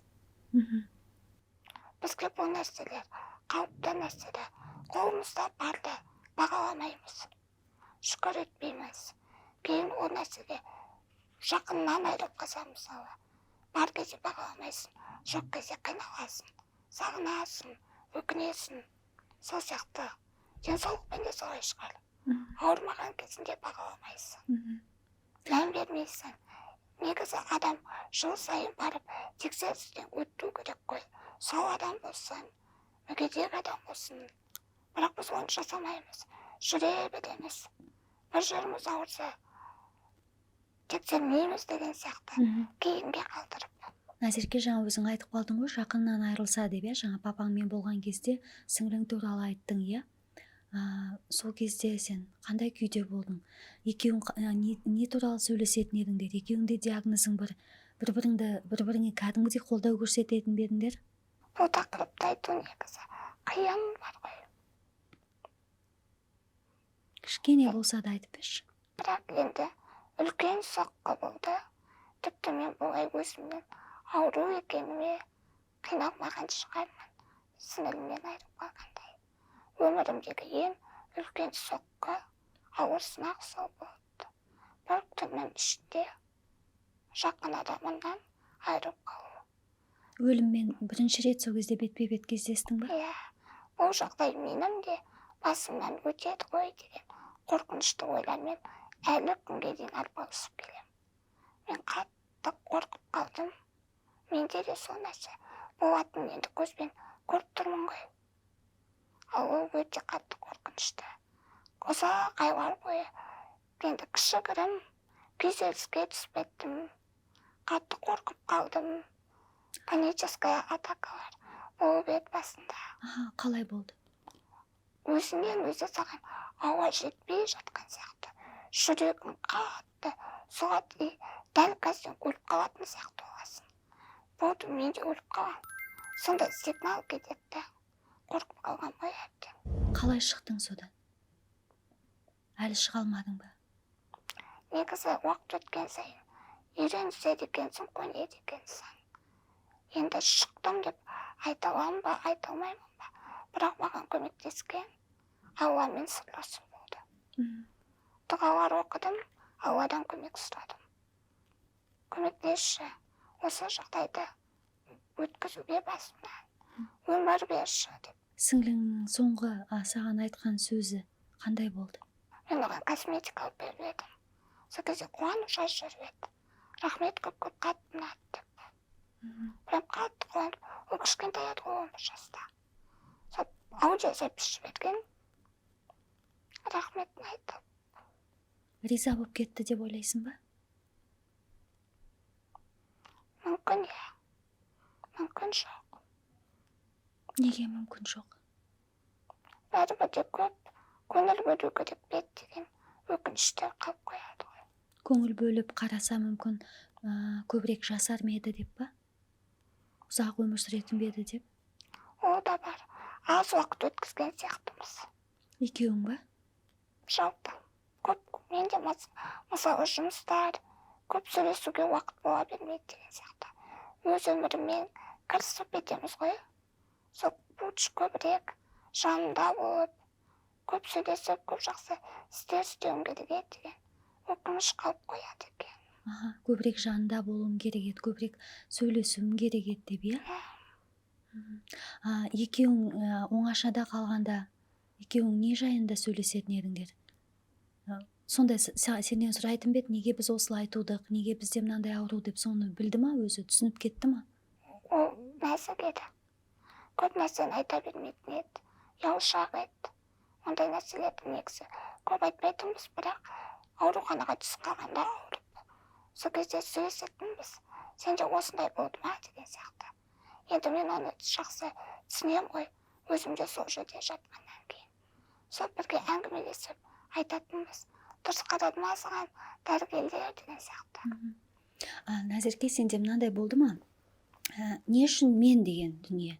Не үшін мен бұндай диагнозбен тудым? Не үшін мен осылай қиналуым керек? Бас кезінде сен әлі барлық адамда болады ғой, жаңа қабылдамай тұрғанда. Қазіргідей сен даналық, иә, қазір сондай күшті сөйлейсің, күшті айтасың, твай көз тимесін саған. Бірақ басында сондай болды ма, иә, кішкентай жасөспірім кез шағыңда, иә, мысалы, неге мен бұндай миллионнан біреуде ғана кездесетін диагноз екен, иә? Неге мені таңдадың деген сияқты? Неге мен осылай ауырып жатырмын? Ол кезде менде үміт оты жанып тұрды ғой. Мен жазылып кететін сеніп тұрдым. Сол себепті бір ондай қатты неге мен деген сұрақ кішкентай кезімде болған емес. Мен кішкентай балалық шағым өте керемет өтті. Мен өзім ауру екенімді сезінген жоқпын, себебі отыра алатын едім. Бүкіл қозғалатын жел, қолдарым бәрі қозғалатын еді деген сияқты. Кішкентай кезімде болған жоқ, бірақ аппаратқа түстім ғой. Сол кезде болды. Құдайға ренжіп, кәдімгідей. Мен негізі өзім айтуға бола ма, болмай ма білмеймін. Аппаратқа түспей тұрған жылдары, 2 жылдай қателеспесем, мен өзім намаз оқығанмын. Жатып намазда болған. Сол кезде ренжіген, неге мен сонша намаз оқыдым ғой, неге мені естіп аппаратқа түсірдің, неге сынадың деген сияқты. Онсыз да диагнозым бар еді ғой, тағы да сынақ па деген сияқты. Ойлар болды. Дұғаларды оқымай кеткен едім. Бірақ кейін бұл ісім дұрыс емес екенін түсініп, қайттан Аллаға жақындап, сондай болған. Сол кездегі сұрағыңа жауап алдың ба? Құдай жауап берді ма саған? Иә дегенде, енді аппаратқа түскенде маған бәрі біткен сияқты болып көрінді. Есіктердің бәрі мен үшін жабылып қалған сияқты болды. Бірақ аппараттан сол больницадан шыққаннан кейін менің өмірім өзгеріп бастады ғой. Мен инстаграм жүргізіп бастадым. Басқа адамдарға мотивация беріп, күш-жігер беріп бастадым. Табыс таптым деген сияқты. Былайша айтқан кезде өмірім жақсара бастады. Өзімнің хоббиімді тауып, өзімді таптым десем де болады да. Сонымен ойладым, мүмкін осы күнге қазір сіздің алдыңызға жетіп отырмын ғой, осылай. Үлкен құрметке ие болып, маған Алланың дайындап қойған сыйы осы екен деп ойлаймын. Сол кезде қиындықтарым үшін. Ал жаңағы сен айттың ғой, бұрын өзім қозғала алатынмын, өзім отыра алатын едім деп, иә, өзім қимылдай алатын едім деп. Ал өзің қимылдауды тоқтатқанда қалай болды ол? Қиналған шығарсың, иә, басында. Енді қиналдың ғой, мен қазір тағы мына жерге комментарийға міндетті түрде жазады, неге ондай сұрақ қоясыз, енді ол қиналады ғой деп. Бірақ мен соны адамдар естісін деп сұрап жатырмын, өзім естейін деп сұрап жатырмын, тәубемізге келейік деп сұрап жатырмын. Сол кездегін айтшы, мысалы, сен басында қолыңды да қозғалта алатынсың, иә, өзің отыра алатынсың, өзің тамақ іше алатынсың. Бір сәтте сен бұның бәрін аяқ астынан істей алмай жоғалтып алдың. Соны айтып берші, сипаттап берші, қалай болады? Қалай болды? Мысалы, мен кішкентай кезінде отырып сурет бояғанды, өзім косметикалармен боянғанды өте қатты жақсы көретін едім ғой. Бір мезетте сол нәрселердің барлығы жоқ болып біткенде, ол адам баласына қиын негізі. Қабылдай алмайсың басында. Қайттан үмітің болады негізі. Қайттан мүмкін қалыпқа келеді деген сияқты. Бірақ өкінішке орай. Қанша қиын болғанмен, адам ол нәрсеге де үйренеді екен. Тозақта 3 күн болғаннан кейін, оған да үйренесің. Иә, 3 күннен кейін көрге де үйренесің деген рас па екен? Солай. Енді ол сезімдерді мен бәрін қабылдап, өткізіп қойғаннан кейін қазір жеңіл айтып отырмын ғой. Иә, жеңіл айтып отырсың. Ал ол кезде жеңіл болған жоқ, иә? Жеңіл болған жоқ. Бәрібір қиын. Жоққа шығарып деген сияқты. Сен соның бәрін басыңнан өткіздің, ол кезде өте қиын болды. Сен соның барлығын жеңдің, иә, сен соған көндің. Көнгенде сен біреу мүсіркесін деп көнген жоқсың, жаңағындай салың суға кеткен жоқ, сен одан сайын мықты бола түстің, иә? Сенің денең қозғалыссыз қалса да, сенің рухың мықты бола түсті, иә, одан сайын, солай ма? Солай десе де болады. Қалай осындай мықтылықты жоғалтпауға болады? Сенің физикалық денең былайша айтқанда өліп жатыр, иә, жаңа сен айтып жатсың, жансызданып жатыр, иә. Бірақ сен соған қарамастан тоқтамай әлі жоғалтқан жоқсың өзіңді. Әлі өмір сүргің келеді, әлі талай дүниені жасағың келеді. Мүмкін Аллах тағала мені осы сынақты берген кезде маған сол бір мықтылықты да беріп қойған шығар. Мүмкін сенің бір миссияң бар шығар, иә? Иә. Қалай ойлайсың, сенің миссияң қандай бұл өмірде? Негізі менің миссиям сол қазір адамдарға мотиватор болып, көп адамдарға дәлелдеп жүрмін ғой. Тіпті сен ерекше диагнозың болса да, сен барлығына қол жеткізе аласың. Сен бақытты болуға лайықтысың. Қандай жағдай болмасын. Назерке, не үшін менің подкастыма шыққың келді? Негізгі сенің ниетің, қалауың не болды? Айтшы соны. Сіз осындай ерекше диагноздағы адамдарды жоба айтары бар адамдарды шақырасыз ғой. Мен өзіміздің подкасттарымызды жиі қараймын. Сол кезде өзім көріп отырып, күш-жігер алдым. Мен де айтқым келді. Ішімдегіні бөліскім келді. Адамдарға бір жағынан мотивация беріп, осындай қандай жағдай болмасын, сынбау керектігін көрсеткім келді. Рахмет. Және сен сияқты жарымжан адамдардың да ақша табуға қабілеті бар екенін, иә, сол туралы айтсаң болады. Иә, мүгедек адамдар да табыстап алады, қол жеткізе алады. Маған тіпті бір ата-ана жазған, сені көріп қатты қуанып кеттім. Менің де балам осындай мүгедек, бірақ саған қарап, ертең ол да осындай жетістікке жете алады ғой деген сияқты. Бір күш пайда болды дейді, сенім пайда болды деген сияқты. Көп жазады сондай ата-аналар. Сол кезде қуанып кетемін. Иә, бір адамды жігерлендіргеніңе, иә, бір адамға себепші болғаныңа, иә, орнынан тұруына. әрі мен дейтін өзіңіз байқаған шығарсыз, үнемі әдемі болып Иә, жүруге иә, иә. тырысамын. Әдемі болып келуге тырысады. Осы подкасттың алдында да Назерке, мен боянып, сәнденіп үлгерем ба деп, шашын әдемілеп, мейкап жасап, иә, өте қатты мән береді екенсің, иә? Иә, мен әдемілікті жақсы көремін және ойлаймын, адам бірінші өзін өзі жақсы көріп сыйлауы керек. Егер мен өзімді жақсы көрмесем, мүмкін мені жақындарымды жақсы көрмей, ой, мүгедек қыз ғой деп қарай салатын бет. Бірінші адам барлығын өзінен бастау керек та. Ішкі жігер деген сияқты. Егер сен өзіңді аяй берсең, иә, мысалы, сен жылай беретін болсаң, онда олар да саған солай қарайтын беді, иә? Солай ма? Солай ойлаймын. Сол себепті адам бәрін өзінен бастау керек. Маған жазады адамдар, ауру қызға маникюр не керек деген сияқты. Сонда ауру адамдар маникюр істетуге, өзінің көңіл күйін көтеріп бақытты болуға лайықты емес па? Сонда біз только жылап жатуымыз керек па деп сұраймын мен. Сол кезде не деп жауап береді? Жазбайды жауап. Жазбай ма? Жазбай қалатындай. Иә, тағы бір парақшаңнан оқып қалдым, кірпік жасатып жатырмын. Бүгін мен сұлулық салонына келдім, өзіме көңіл бөліп жатырмын, күтім жасап жатырмын деп көрсетіп жатыр екенсің. Сол кезде сен кірпік не үшін керек деп те жазады екен, иә? Иә, жазады. Даже бұған салон не керек деп. Мен басында бүкіл сондай салонда істейтін қызметтерді үйге шақыруға тырысатын едім. Бірақ кейін ойландым, неге мен үйде істетуім керек? Мен де баруым керек. Менің бұған толықтай құқым бар. Мен де адаммын деп қазір салондарға баршы. Өзің барасың. Сен апарып тастайды, иә, сол жерде. Ең күшті ұнататын күтім, қандай күтім саған? Мен тырнақ істеген жақсы көремін. Тырнақ істеген жақсы көресің? Маникюрмен істеген.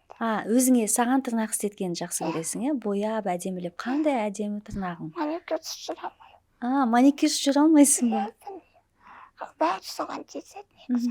Алып тастаңдар деген сияқты. Сөйтіп шаршаймын ғой, алмаймын. Неге алып тастаңдар дейді? Олардың қандай шаруасы бар сенде? Сол маған да қызық. Айтасың ба, сен менде қандай шаруаларыңыз бар, мен тырнағымда? Алмаймын деп шаршаймын. Ұнайды жасаймын. Болады, бұл өмірде бір рет беріледі ғой өмір. Иә, өзіңе ұнаса әрине жаса. Адамдар да тыңдай берсе, көп нәрсе айта береді ғой. Сол себепті өзіңді тыңдауың керек. Сен былайынан айтқан екенсің, қоғам сені сөзбен өлтіріп тастайды деп.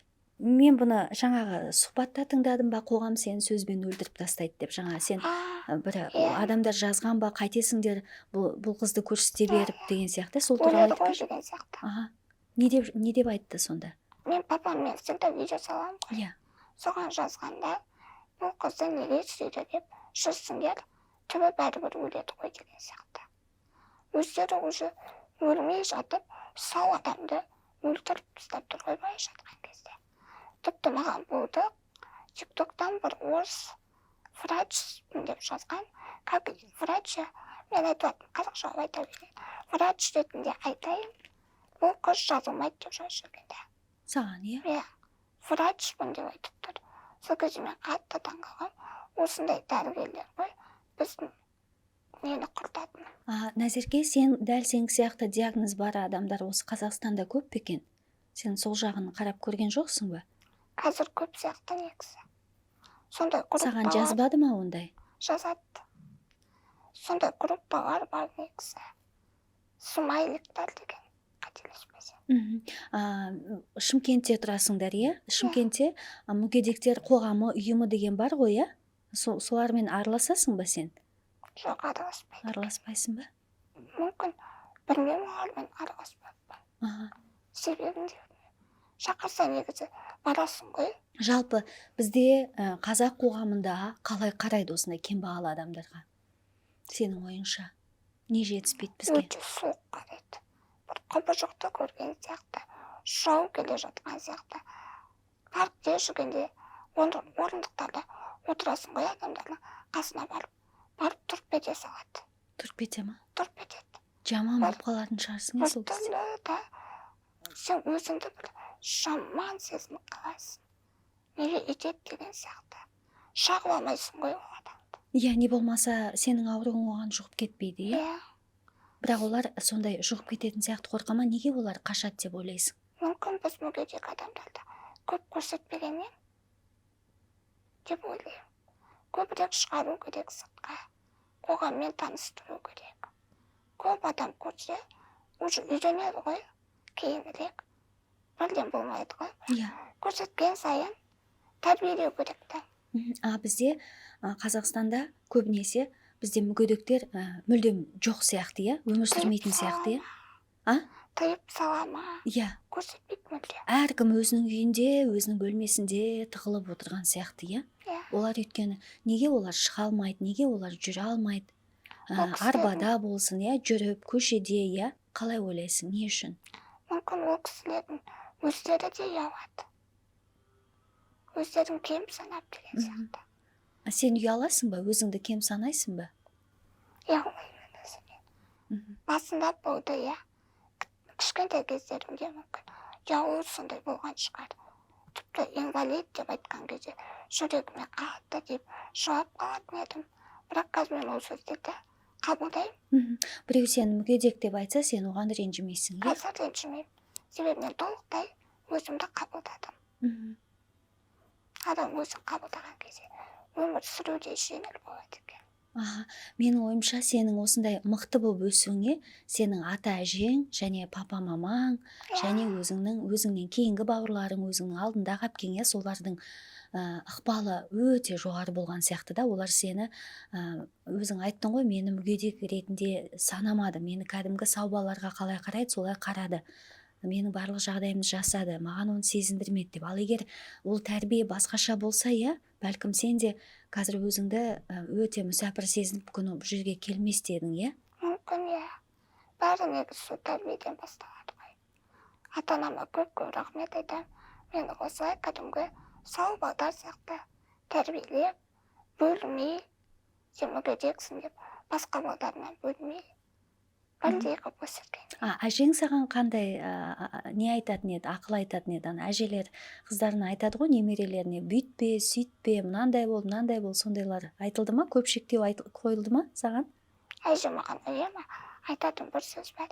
Әттең егер жүріп тұрғанда бір жерде тесіп шығатын қызсың ғой, башқа дейсің ғой деп айтады. Иә, бір жер тесіп шығатын едің деп айтады, иә? Сөйтіп айтады. Әттеген-ай деп. Ештеңе етпейді, әлі де тесіп шығасың, Назерке, тесіп жатсың, жарайсың. Сенің жағдайыңда осындай әлеуметтік желіні жүргізіп, сол жерге адамдарды ойландыратын посттар жазып, иә, папаңды шыққысы келмесе қоймай папаңды да шығарып, иә, сен қоғамға жақсы дүние көрсетіп жатсың да, сондай әкелердің барын көрсетіп жатсың. Қазір көбі ер азаматтар тастап кетеді, ер азаматтар осындай, жауапкершілігі жоқ деп дүниелерді айтып жатса, сондай болып жатса, сен мына жақта мынандай да ондай мықты ер азаматтарымыз да бар деген дүниені насихаттап жатсың да. Және ата-аналарының балалар үйіне өткізіп тастайды ғой, мысалы сау болса да, иә, тастап кетеді. Ата-анаңның сондай мықты біздің қоғамда адамдардың бар екенін көрсетіп жатсың да, әлеуметтік желі арқылы.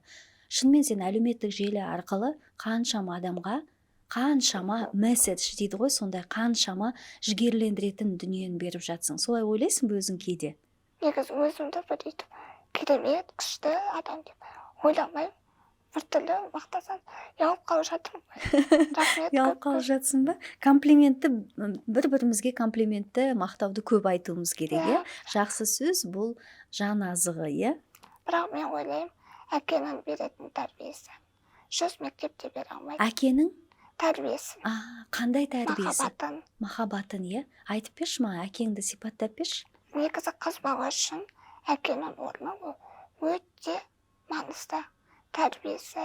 Мен қазір айтып отырмын ғой, өзімді жақсы көремін, өзімді сұлумын деп санаймын деген сияқты. Оны бәрі былай қарап тұрсаңыз, әкенің махаббатынан туындаған сенімділік қой.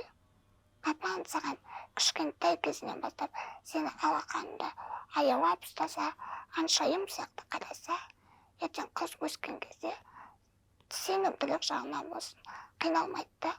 Отбасылық өмірде де қыз бен жігіттің арасында отношения көп кездеседі ғой қиындықтар. Соның бәрі негізі тікелей әкеге қатысы бар деп ойлаймын өз басым. Енді ондай сұрақ қою да орынсыз шығар, бірақ сенде де қиялыңда сондай бар шығар, иә? Ғашық болу Негізі болды ма сенде? ондай сериал қараған кезде бір моментте ой күшті дейтін моменттер болатын шығар, бірақ бір қатты ондай қалау жоқ. Мен махаббатты сырттан іздемеймін. Маған әкемнің беріп жатқан махаббаты жеткілікті деп ойлаймын. Демек, Назерке, сен өміріңнің соңына дейін жігітке ғашық болмайтыныңды, тұрмысқа шықпайтыныңды, балалы болмайтыныңды, барлығын осыны қабылдадың, иә? Қабылдадым. Жігітсіз де, күйеусіз де бақытты өмір сүруге болады деп ойлаймын. Айғаным ханым да подкастында айтты ғой, бәрін ер адамға тіреп қоймау керек деген сияқты. Бұл әлем ер адаммен тұрмыс құрумен шектеліп қалмайды ғой. Ал егер қиялыңа ерік берсеші, нені армандайсың? Сондай армандарың бола ма? Мен жігітке қатысты армандарым жоқ екен. Жоқ па? Неге екенін мүмкін карьера жағынан армандарым көп шығар. Бірақ жігітке байлап қойған жоқ. Жаңағындай, мен енді сен 22 жастасың, иә? Бойжеткен қызсың. Мен басқалар сияқты тұрмысқа шыға алмаймын, тұрмысқа шығып бір ер адаммен өмір сүре алмаймын. Мен жаңа әйел адамға берілетін мүмкіндіктер, иә, жаңағындай отбасылы болу, әйел болу, жар болу, бала сүю, соның барлығы менде болмайды деген дүние. Осындай нәрсе саған қашан келді? Және осыны қабылдаған кезің? Неге олай деп ойлайсың? Бәрі мүмкін ғой болады. Біз білмейміз ғой. Ертең не болады? Кешір, бәрі де мүмкін. Бірақ дегенмен де, сен егер жаңағы логикалық тұрғыдан келгенде, сен өзіңе солардың барлығын, сол есікке жауып қойдың ба, жоқ әлде сен әлі де бәрі мүмкін деп қарайсың? Мен бәрі мүмкін деп ойлаймын. Бұл өмірде мүмкін емес нәрсе жоқ. Аллах тағала әркімнің өзінің теңін жаратады. Уақыт келеді, ол нәрсе болуы мүмкін, бәрі мүмкін ғой. Үйтіп шектеп өзімді бір кем қылып қойғым келмейді. Мен бақытты болуға лайықтымын. Бірақ ондай нәрсе ол болмаса да сен бәрібір бақытты бола аласың, иә? Байлап та қойған жоқпын, шектеп те тастаған жоқпын. Керемет, тамаша. Кешір, мен егер қатты айтып жіберсем, иә? Жақсы, андай қылып айттыңыз да. Мен бір шектеп тастаған сияқты. Болмайды деген сияқты. Мен ойладым, сен өзіңе сондай бір шектеу емес енді. Сен соның бәрін солай қабылдадың екен деп ше.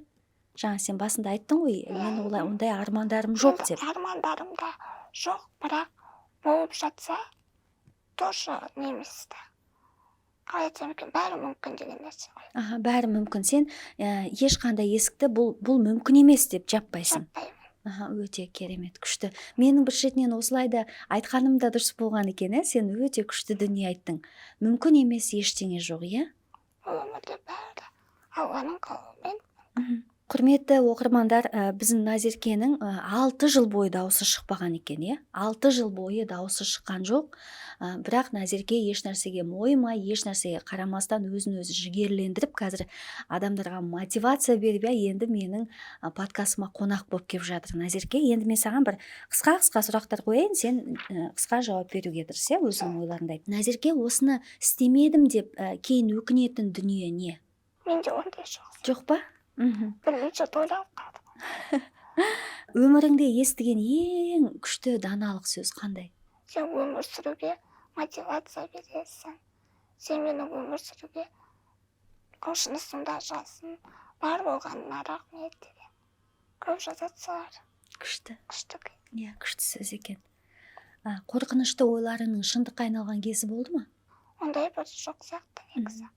Неден қорқасың? Өлімнен.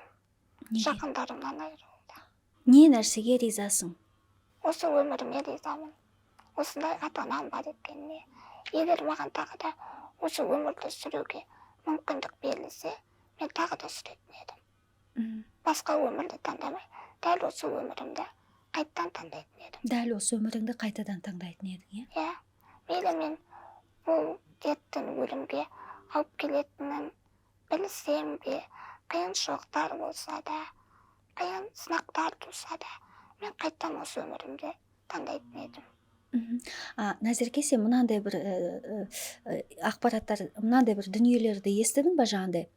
Егер бұл өмірге ауру болып келсе, кембағал болып келсе, ол ана өмірінде мынандай жаман дүниені жасаған, бұл кармасының өтеуі деген сияқты дүниелерді естисің ба? Иә, естігемін негізі. Айтып жатады ғой сондай нәрселер. Бірақ мен ондайға сенбеймін. Сенбейсің ба? Сенбеймін. Бәрі Алланың қалауы. Демек бізді одан да жақсы нәрселер көтеріп тұр. Алла құлына тек көтере алатын сынақтарды береді. Жақсы. Өзіңді қалай суреттейсің? Назерке қандай адам? Мен сезімталмын. Тез ренжіп, тез басылам. Сондай сияқты ма? Тез ренжіп, тез басылам. Қайтпайтын мінезім бар. Қырсықпын. Өз дегеніме жетпей қоймай. Айтқанымды жасатамын. Барамын деген жерге барам. Бармайым деген жерге қинап болсын мені. Ал барамайды негізі.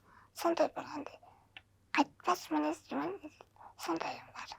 Және уәдеде тұрасың, иә? Уәдемде тұрамын.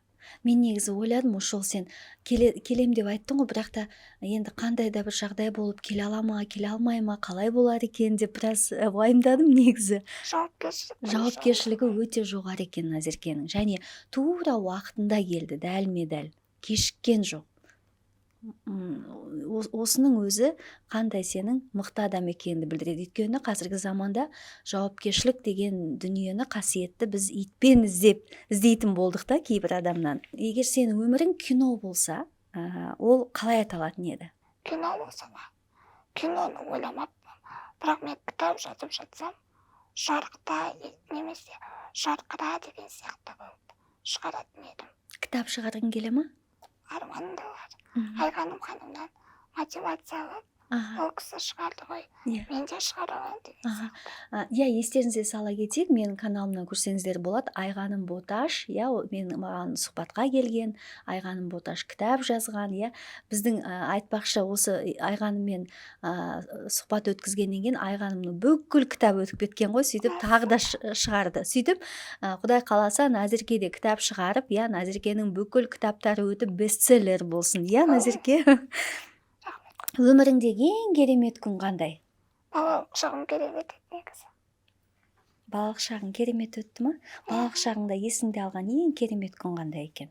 Балалық шағымда сол құрбыларыммен ойнап, үнемі далада жүріп, ештеңені уайымдамайсың, алаңсыз, қамсыз, иә? Өлім туралы ойламайсың, ауруын туралы ойламайсың. Әйтеуір бақытты жүрген кездерім. Бақыт деген, бақыт туралы білмеген кездерің дейді ғой Мұқағали Мақатаев. Бақыт туралы ойланбайтын кездерің, сол бақытты кездерің екен. Құрбыларың бар ма қазір? Иә, бар. Бірақ енді әркім өзіне жеке өмірі, мен де жеке өмірім, жұмыстарым деген сияқты. Бәрібір балалық шақтағыдай болмайды ғой. Егер сен бүкіл әлемге жолдау жасай алсаң, иә, 30 секундтың ішінде не айтатын едің бүкіл әлемге? Армандарыңыздан бас тартпаңыздар, армандар орындалады. Мүмкін емес нәрсе жоқ. Сеніңіздер өздеріңізге. Бұл әлемде барлығы мүмкін. Шектеу только біздің ойымызда. Осы қоғамда, Қазақстанда не болмаса әлемде болып жатқан қандай жағдай, қандай оқиға сен жүрегіңді ауыртады? Шырсатпен болған оқиға. Салтанатпен болған оқиға. Қатты көңіліне тиеді. Жүрегін ауырады. Сорлық, зомбылық. Ал Қазақстанда қандай жағдай сені алаңдатады? Әйел адамдардың өмірі. Әйел адамдардың? Әйел адамдардың құқығы деген сияқты. Ер адамдарды қорқынышты болып бара жатқан сияқты. Неге? Салтанатпен оқиғадан кейін. Одан кейін түрлі нәрселер шығып жатыр ғой. Білмеймін, әйтеуір. Әйелдер үшін қауіпсіздік жоқ сияқты. көрмейді. Отбасындағы зорлық зомбылық туралы айтып жатсың ба? Жалпы қоғамдағы болып естіп жатқан, көріп жатқан нәрселеріміз. Егер бір ғана тілек болса сенде, ол қандай тілек болатын еді? Өзімді айтсам, слишком Айт. не болып кеткен екен. Өзімді ойлап қараң. Жоқ, айта ғой. Айт. Әрине өзімнен сау жүре алатын, толықтай талматсаңдай дейді ғой. Сау адам болғанымды қалайтын едім. Түс көресің ба? Түс? Иә, көрем. Түсіңде өзіңді көресің ба?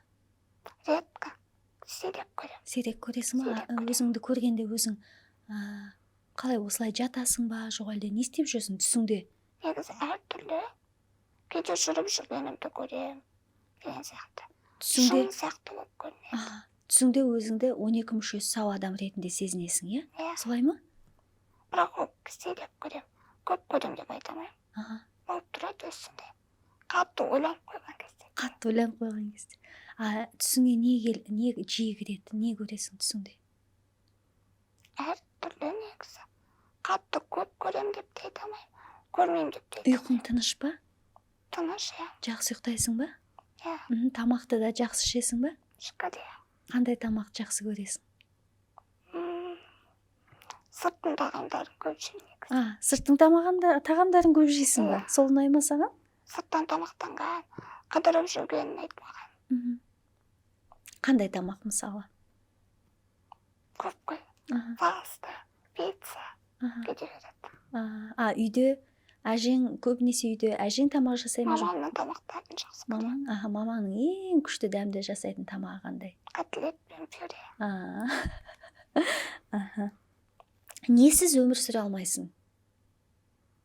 Мама папасыз. Атаң мен әжеңді де қосып қой, ренжіп жүрмесін. Ата мен әжем. Нені қайта-қайта жасай беретін едің? Бір нәрсені қайта-қайта жасай бергің келеді да, мысалы, бірдеңе жасайсың, ойымнан жасағым келмейді деп емес, осын қайта-қайта жасай бергің келетін. Бояну шығар. Бояну? Боянған жақсы көрем. Боянғанды жақсы көресің ба? Супер способность дейді ғой, сенде бір тылсым қабілетке сондайға ие болсаң, қандай қабілетке ие болғың келетін еді? Адамдардың ойын оқи алған. Ойын оқығың келе ма? Иә.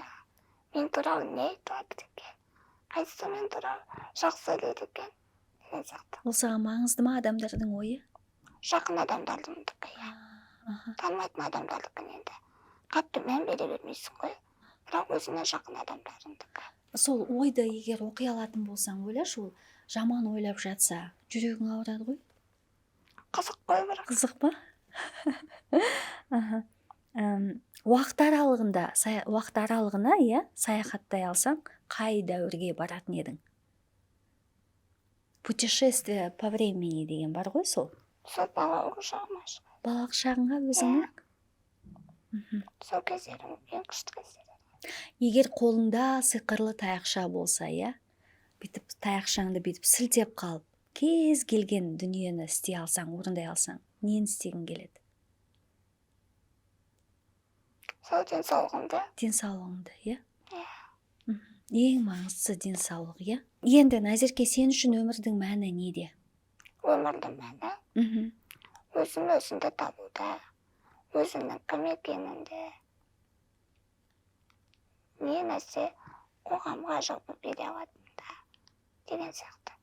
Миссиямды анықтасам, өмір сүру жеңіл болатын сияқты. Отбасым, өмірдің мәні көп қой негізі. Ешкімге айтпайтын, ешқашан айтылмайтын бір құпияң бар ма өзіңнің? Құпиям жоқ, бірақ әлсіздігімді көрсете бермеймін. Маған қиын екенін, ауыр екенін, жүрегіме бататынын жылап көрсете алмаймын. Жаңағыдай аяушылықпен қарап қалады деген сияқты. Қазір де өзіңді ұстап жатсың, иә? Иә, қазірдің өзінде мен позитивпен қарауға тырысып жатырмын барынша. Күлкіге айналдырып деген сияқты. Әлсіздікті көрсеткім келмейді. Әлсіздікті көрсетуден қорқасың ба? Қорыққанда адам баласының сен жыласаң сені мүсіркегенін қаламайсың тек қана, иә? Демек сен үшін көзіңе жас алу, жылау бұл әлсіздік, иә? Солай ма? Мен жыласам әлсіздік дегенде ата-анама көрсетсем олардың да жүрегі ауырады деген сияқты. Оларды да қинап, өзімді де қинап не істеймін. Бәрібір тағдырымызға жазылғаны осы. Оны қайта-қайта айта беріп ата-анамның көңілін түсіріп, онсыз олардың басына қаншама сынақтар өтуде. Оған қосылып мен де аурумын деп жылап жатсам, не болады? Дымдары қалмайды ғой ол кісілердің. Сол себепті мен мықты болуды таңдаймын. Қиын емес па ол барлығын ішіңде сақтау? Енді қатты ішімде сақтағанда жақын құрбыларыма, сіңіліме айтатын кезде айтамын. Мысалы, нені айтасың? Қатты қиналып кеткеніңді? Қиналып кеткенімді, қорқатынымды деген сияқты. Осы сұхбатта да екеуміз сұхбаттасып отырғанда да бір жылайтын сәттер болды, иә, сенде? Көзіңе жас үйіріліп қайтадан сен оны шығармай тастадың, иә? Мен үшін эмоцияны көрсету кішкене қиынырақ, жылап қалу деген сияқты. Мүмкін ол қаншама жылдан бері жиналып келе жатқандықтан қатып қалғанда шығар. Жібіткің келмей ма соны? Өзімді де қинап, басқа адамдарды қинап, не істеймін? Жылайтын кезде түнде ешкім барлық ұйықтап жатқанда жылап аласың ғой. Оңашада, иә? Оңашада. Бірақ азанда қайттан тым болмағандай күліп. Бәрі ұйықтап жатқанда, оңашада, өзіңмен өзің қалғанда, жылаған сәттерде не үшін жылайсың? Не туралы ойлайсың? Сол қорқыныштарымды ойлап, мен де өліп қалсам не болады деген сияқты. Ата-анамды жоғалтып алудан, сау болып туылғанымда осындай болар еді деген сияқты. Сіңілімді ойлап, сағынып. Сау болып туғанда қалай болар еді Назеркенің өмірі? Бәрі басқаша болады еді. Мүмкін мен қазір Қазақстанда емес, шетелдерде жүретін едім. Бір жерде қамалып, аяқ қолым байланып жатпас еді. Мен өзім қыдырғанды жақсы көрем деп айттым ғой. Бірақ қыдырғанда өзім қалағандай қыдыра алмаймын да. Аяқ қолым байлаулы болғасын. Өзің қалағандай жүре алмайсың, өзің қалаған жағыңа бара алмайсың, иә? Көмек сұрауым керек адамдардан. Барайық деп, мысалы мен өзім жалғыз жүргім келетін шығар деген сияқты. Шетелдерге кетіп қалғым келетін шығар. Саяхаттап, иә? Саяхаттап. Оны ата-анаммен де баруға болады, бірақ жастық шағында басқа қыздарға қараған кезде ойлайсың да, мен де есту жүргім келеді деген сияқты. Өзіңмен өзің серуендеп далада, иә? Жан-жағыңа қарап. Менің нағыз жастық шағым болып жатқан сәтте мен жатырмын. Осы нәрселерді ойлап. Кейде бір солай шығып алатын бар. Сосын қайтадан өзіңді басасың ба? Қалай басу айтасың өзіңе? Шүкір ет деп айтам. Сен тірісің ғой. Осы беріп жатқан нығметке бәріне шүкір ет. Ең бастысы тірісің. Назерке, сен өзің киіне де алмайсың, иә? Сені киіндіреді, иә? Әпкең, сіңілерің көмектеседі, иә? Мамаң, иә? Киіндіреді, кешке қарай жатқызады, иә? Ұйқыға барлығын. Өте қиын. Шынымен осының барлығын сен өзің істегің келеді, иә? Өзің киініп, өзің шешініп, иә? Қалаған киіміңді киіп, иә? Қалаған жеріне барып, тамақты өзің ішіп, суды да өзің ішкің келеді мысалы.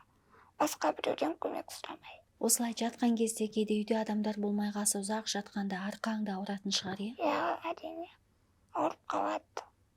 Сол үшін үнемі мен қасымда бір адам болады. Үнемі болады, иә? Үнемі бір адам болады. Мені жалғыз тастап кетпейді ата-анам. Себебі мен әрі-бері қозғалып тұруым керек. Бір орында жата берсең, денең ауырады біріншіден, екіншіден ол жара болып кетеді ғой. Сондай болған кездер болды ма? Енді прям денеме шықпады, бірақ құлақ жағым бір бетпен телефон көп ұстаймын ғой. Сол жара болып кетеді кейде. Сосын қозғалып әрі-бері дәрілерді жағып кетіреміз. Қазір де екеуміз сұхбаттасып отырғанда саған сен шаршаған шығарсың, иә? Иә, Ауырып жатыр ма денең? енді оны айтпайық. Айта ғой, айт. Жоқ, нормально, Дұрыс па? дұрыс. Иә, сені көп қинамай қояйық. Күшті айтып жатсың, Назерке, өте керемет. Міне қараш, сен шынайы болсаң, ішіңдегі сен әлсіздігіңді де айтсаң, сен әлсіздігіңмен сен әлсіз болып қалмайсың. Керісінше, басқаша сезімдерді оятасың да. Мүмкін мен бұл подкастта ата-анам, ата-әжем, жақындарым көрмеген кезде мен бұдан да қатты ашылатын едім. Бірақ мен білемін, ол кісілер қарайды. Мен әрбір сторисімді, әрбір шыққан подкасттарымды бәрін жібермей қарайды. Олар қарап отырып, жүректері ауырғанын қаламаймын. Сол үшін де жыламайсың, иә? Сол үшін де жыламаймын. Егер олар көрмесе, сен тағы да басқа дүниелерді айтатын едің, иә, ішіңдегі? Иә? Иә, бұдан да тереңірек ашылатын едім деп ойлап жатқаным ғой. Иә. Мен де сені үйтіп қинамай қояйын, шынымен ақ ол кісілердің жүрегін ауыртпайық, иә? Бірақ сен өте жақсы ашылып бәрін айттың. Жаңа менің бір кейбір жайсыз сұрақтарым болса, кешірім сұраймын, иә? Иә, өйткені адамдар көріп отырса, қалай болды, не болды? Мысалы, оларда да сұрақ туындауы мүмкін, өзі сонда тамақ іше ала ма екен, иә? Өзі дәретханаға өзі бара ала ма екен, өзі киіне ала ма екен деген, иә? Сондай сұрақтарға адамдар жауап алсын. Мүмкін бұл жауап оларға бір жігерлендіру болатын шығар бәлкім, иә? Біздің өзіміз таңертең орнымыздан тұруымыз, өздігімізден, өзіміздің киімімізді киюіміз, барып жуынуымыз, шайынуымыз, иә? Келіп шайымызды ішуіміз, осының барлығы шынымен ақ бір керемет сый екен ғой, нығмет. Бірақ біз сол дүниенің қадірін білмейміз, бағаламаймыз, сөйтіп біз жоқты іздейміз да. Иә, әрқашан солай. Барымызды бағаламаймыз да, жоқты іздеп жүреміз ғой. Дәл қазір, мысалы, мен сенімен осылай сөйлесіп отырмын, дәл қазір осы подкастты көріп отырған халайықта, иә, адамдарда осылай ойлайды, иә. Бірақ біраз уақыттан кейін, бір күннен кейін, 2 күннен кейін қайтадан бұрынғы таз кейпімізге түсеміз. Иә, бәлкім осымен де адамбыз, бәлкім. Өмір сонысымен қызық шығар. Иә, рахмет, Назерке. Мен маған қойса екен деген сұрақ, бірақ мен қоймаған. Сен жауап бергің келген сұрақ бар ма? Бәрін айтқан сияқтымыз. Бәрін айтқан сияқтымыз ба? Айтатыным ешқандай сынаққа сынбаңыздар, барлығы жақсы болады. Үміт отын өшірмеу керек. Қазір мен тіпті диагнозым емделмейді деп айтып жатсам да, бәрібір мен жүрегімнің түбінде үміт бар. Мен Алладан үміт үзбеймін. Бір сәтте ғой, егер сол аурудың емі шығуы. Шығып та жатыр ғой, мүмкін одан да жақсы шығып, емделіп кетемін. Иә, медицина дамып жатыр, иә. Қалай ойлайсың, Назерке?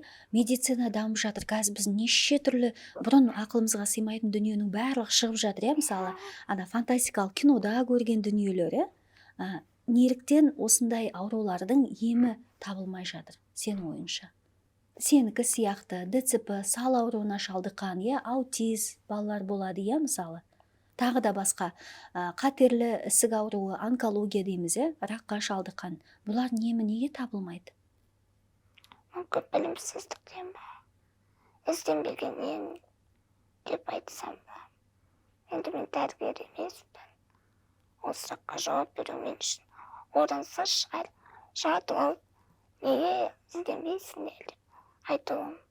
Бірақ әйтеуір күндердің бір күнінде емі табылады деп ойлайсың ба? Дәл қазіргі уақытта емі жоқ аурулардың, кеселдің. Бәрі мүмкін. Алланың құдіреті шексіз ғой. Болған кезде бір сәт, бір адамның ойына салып қойып, сол нәрсе шығып кете салады деген сияқты. Сол себепті мен жоқ, емделмейді, өлемін деген сияқты қылып айтып жатсам да, түптің түбінде мен сенемін. Жақсылықтың болатынына. Көп адам мен үшін дұға етіп жатырмын.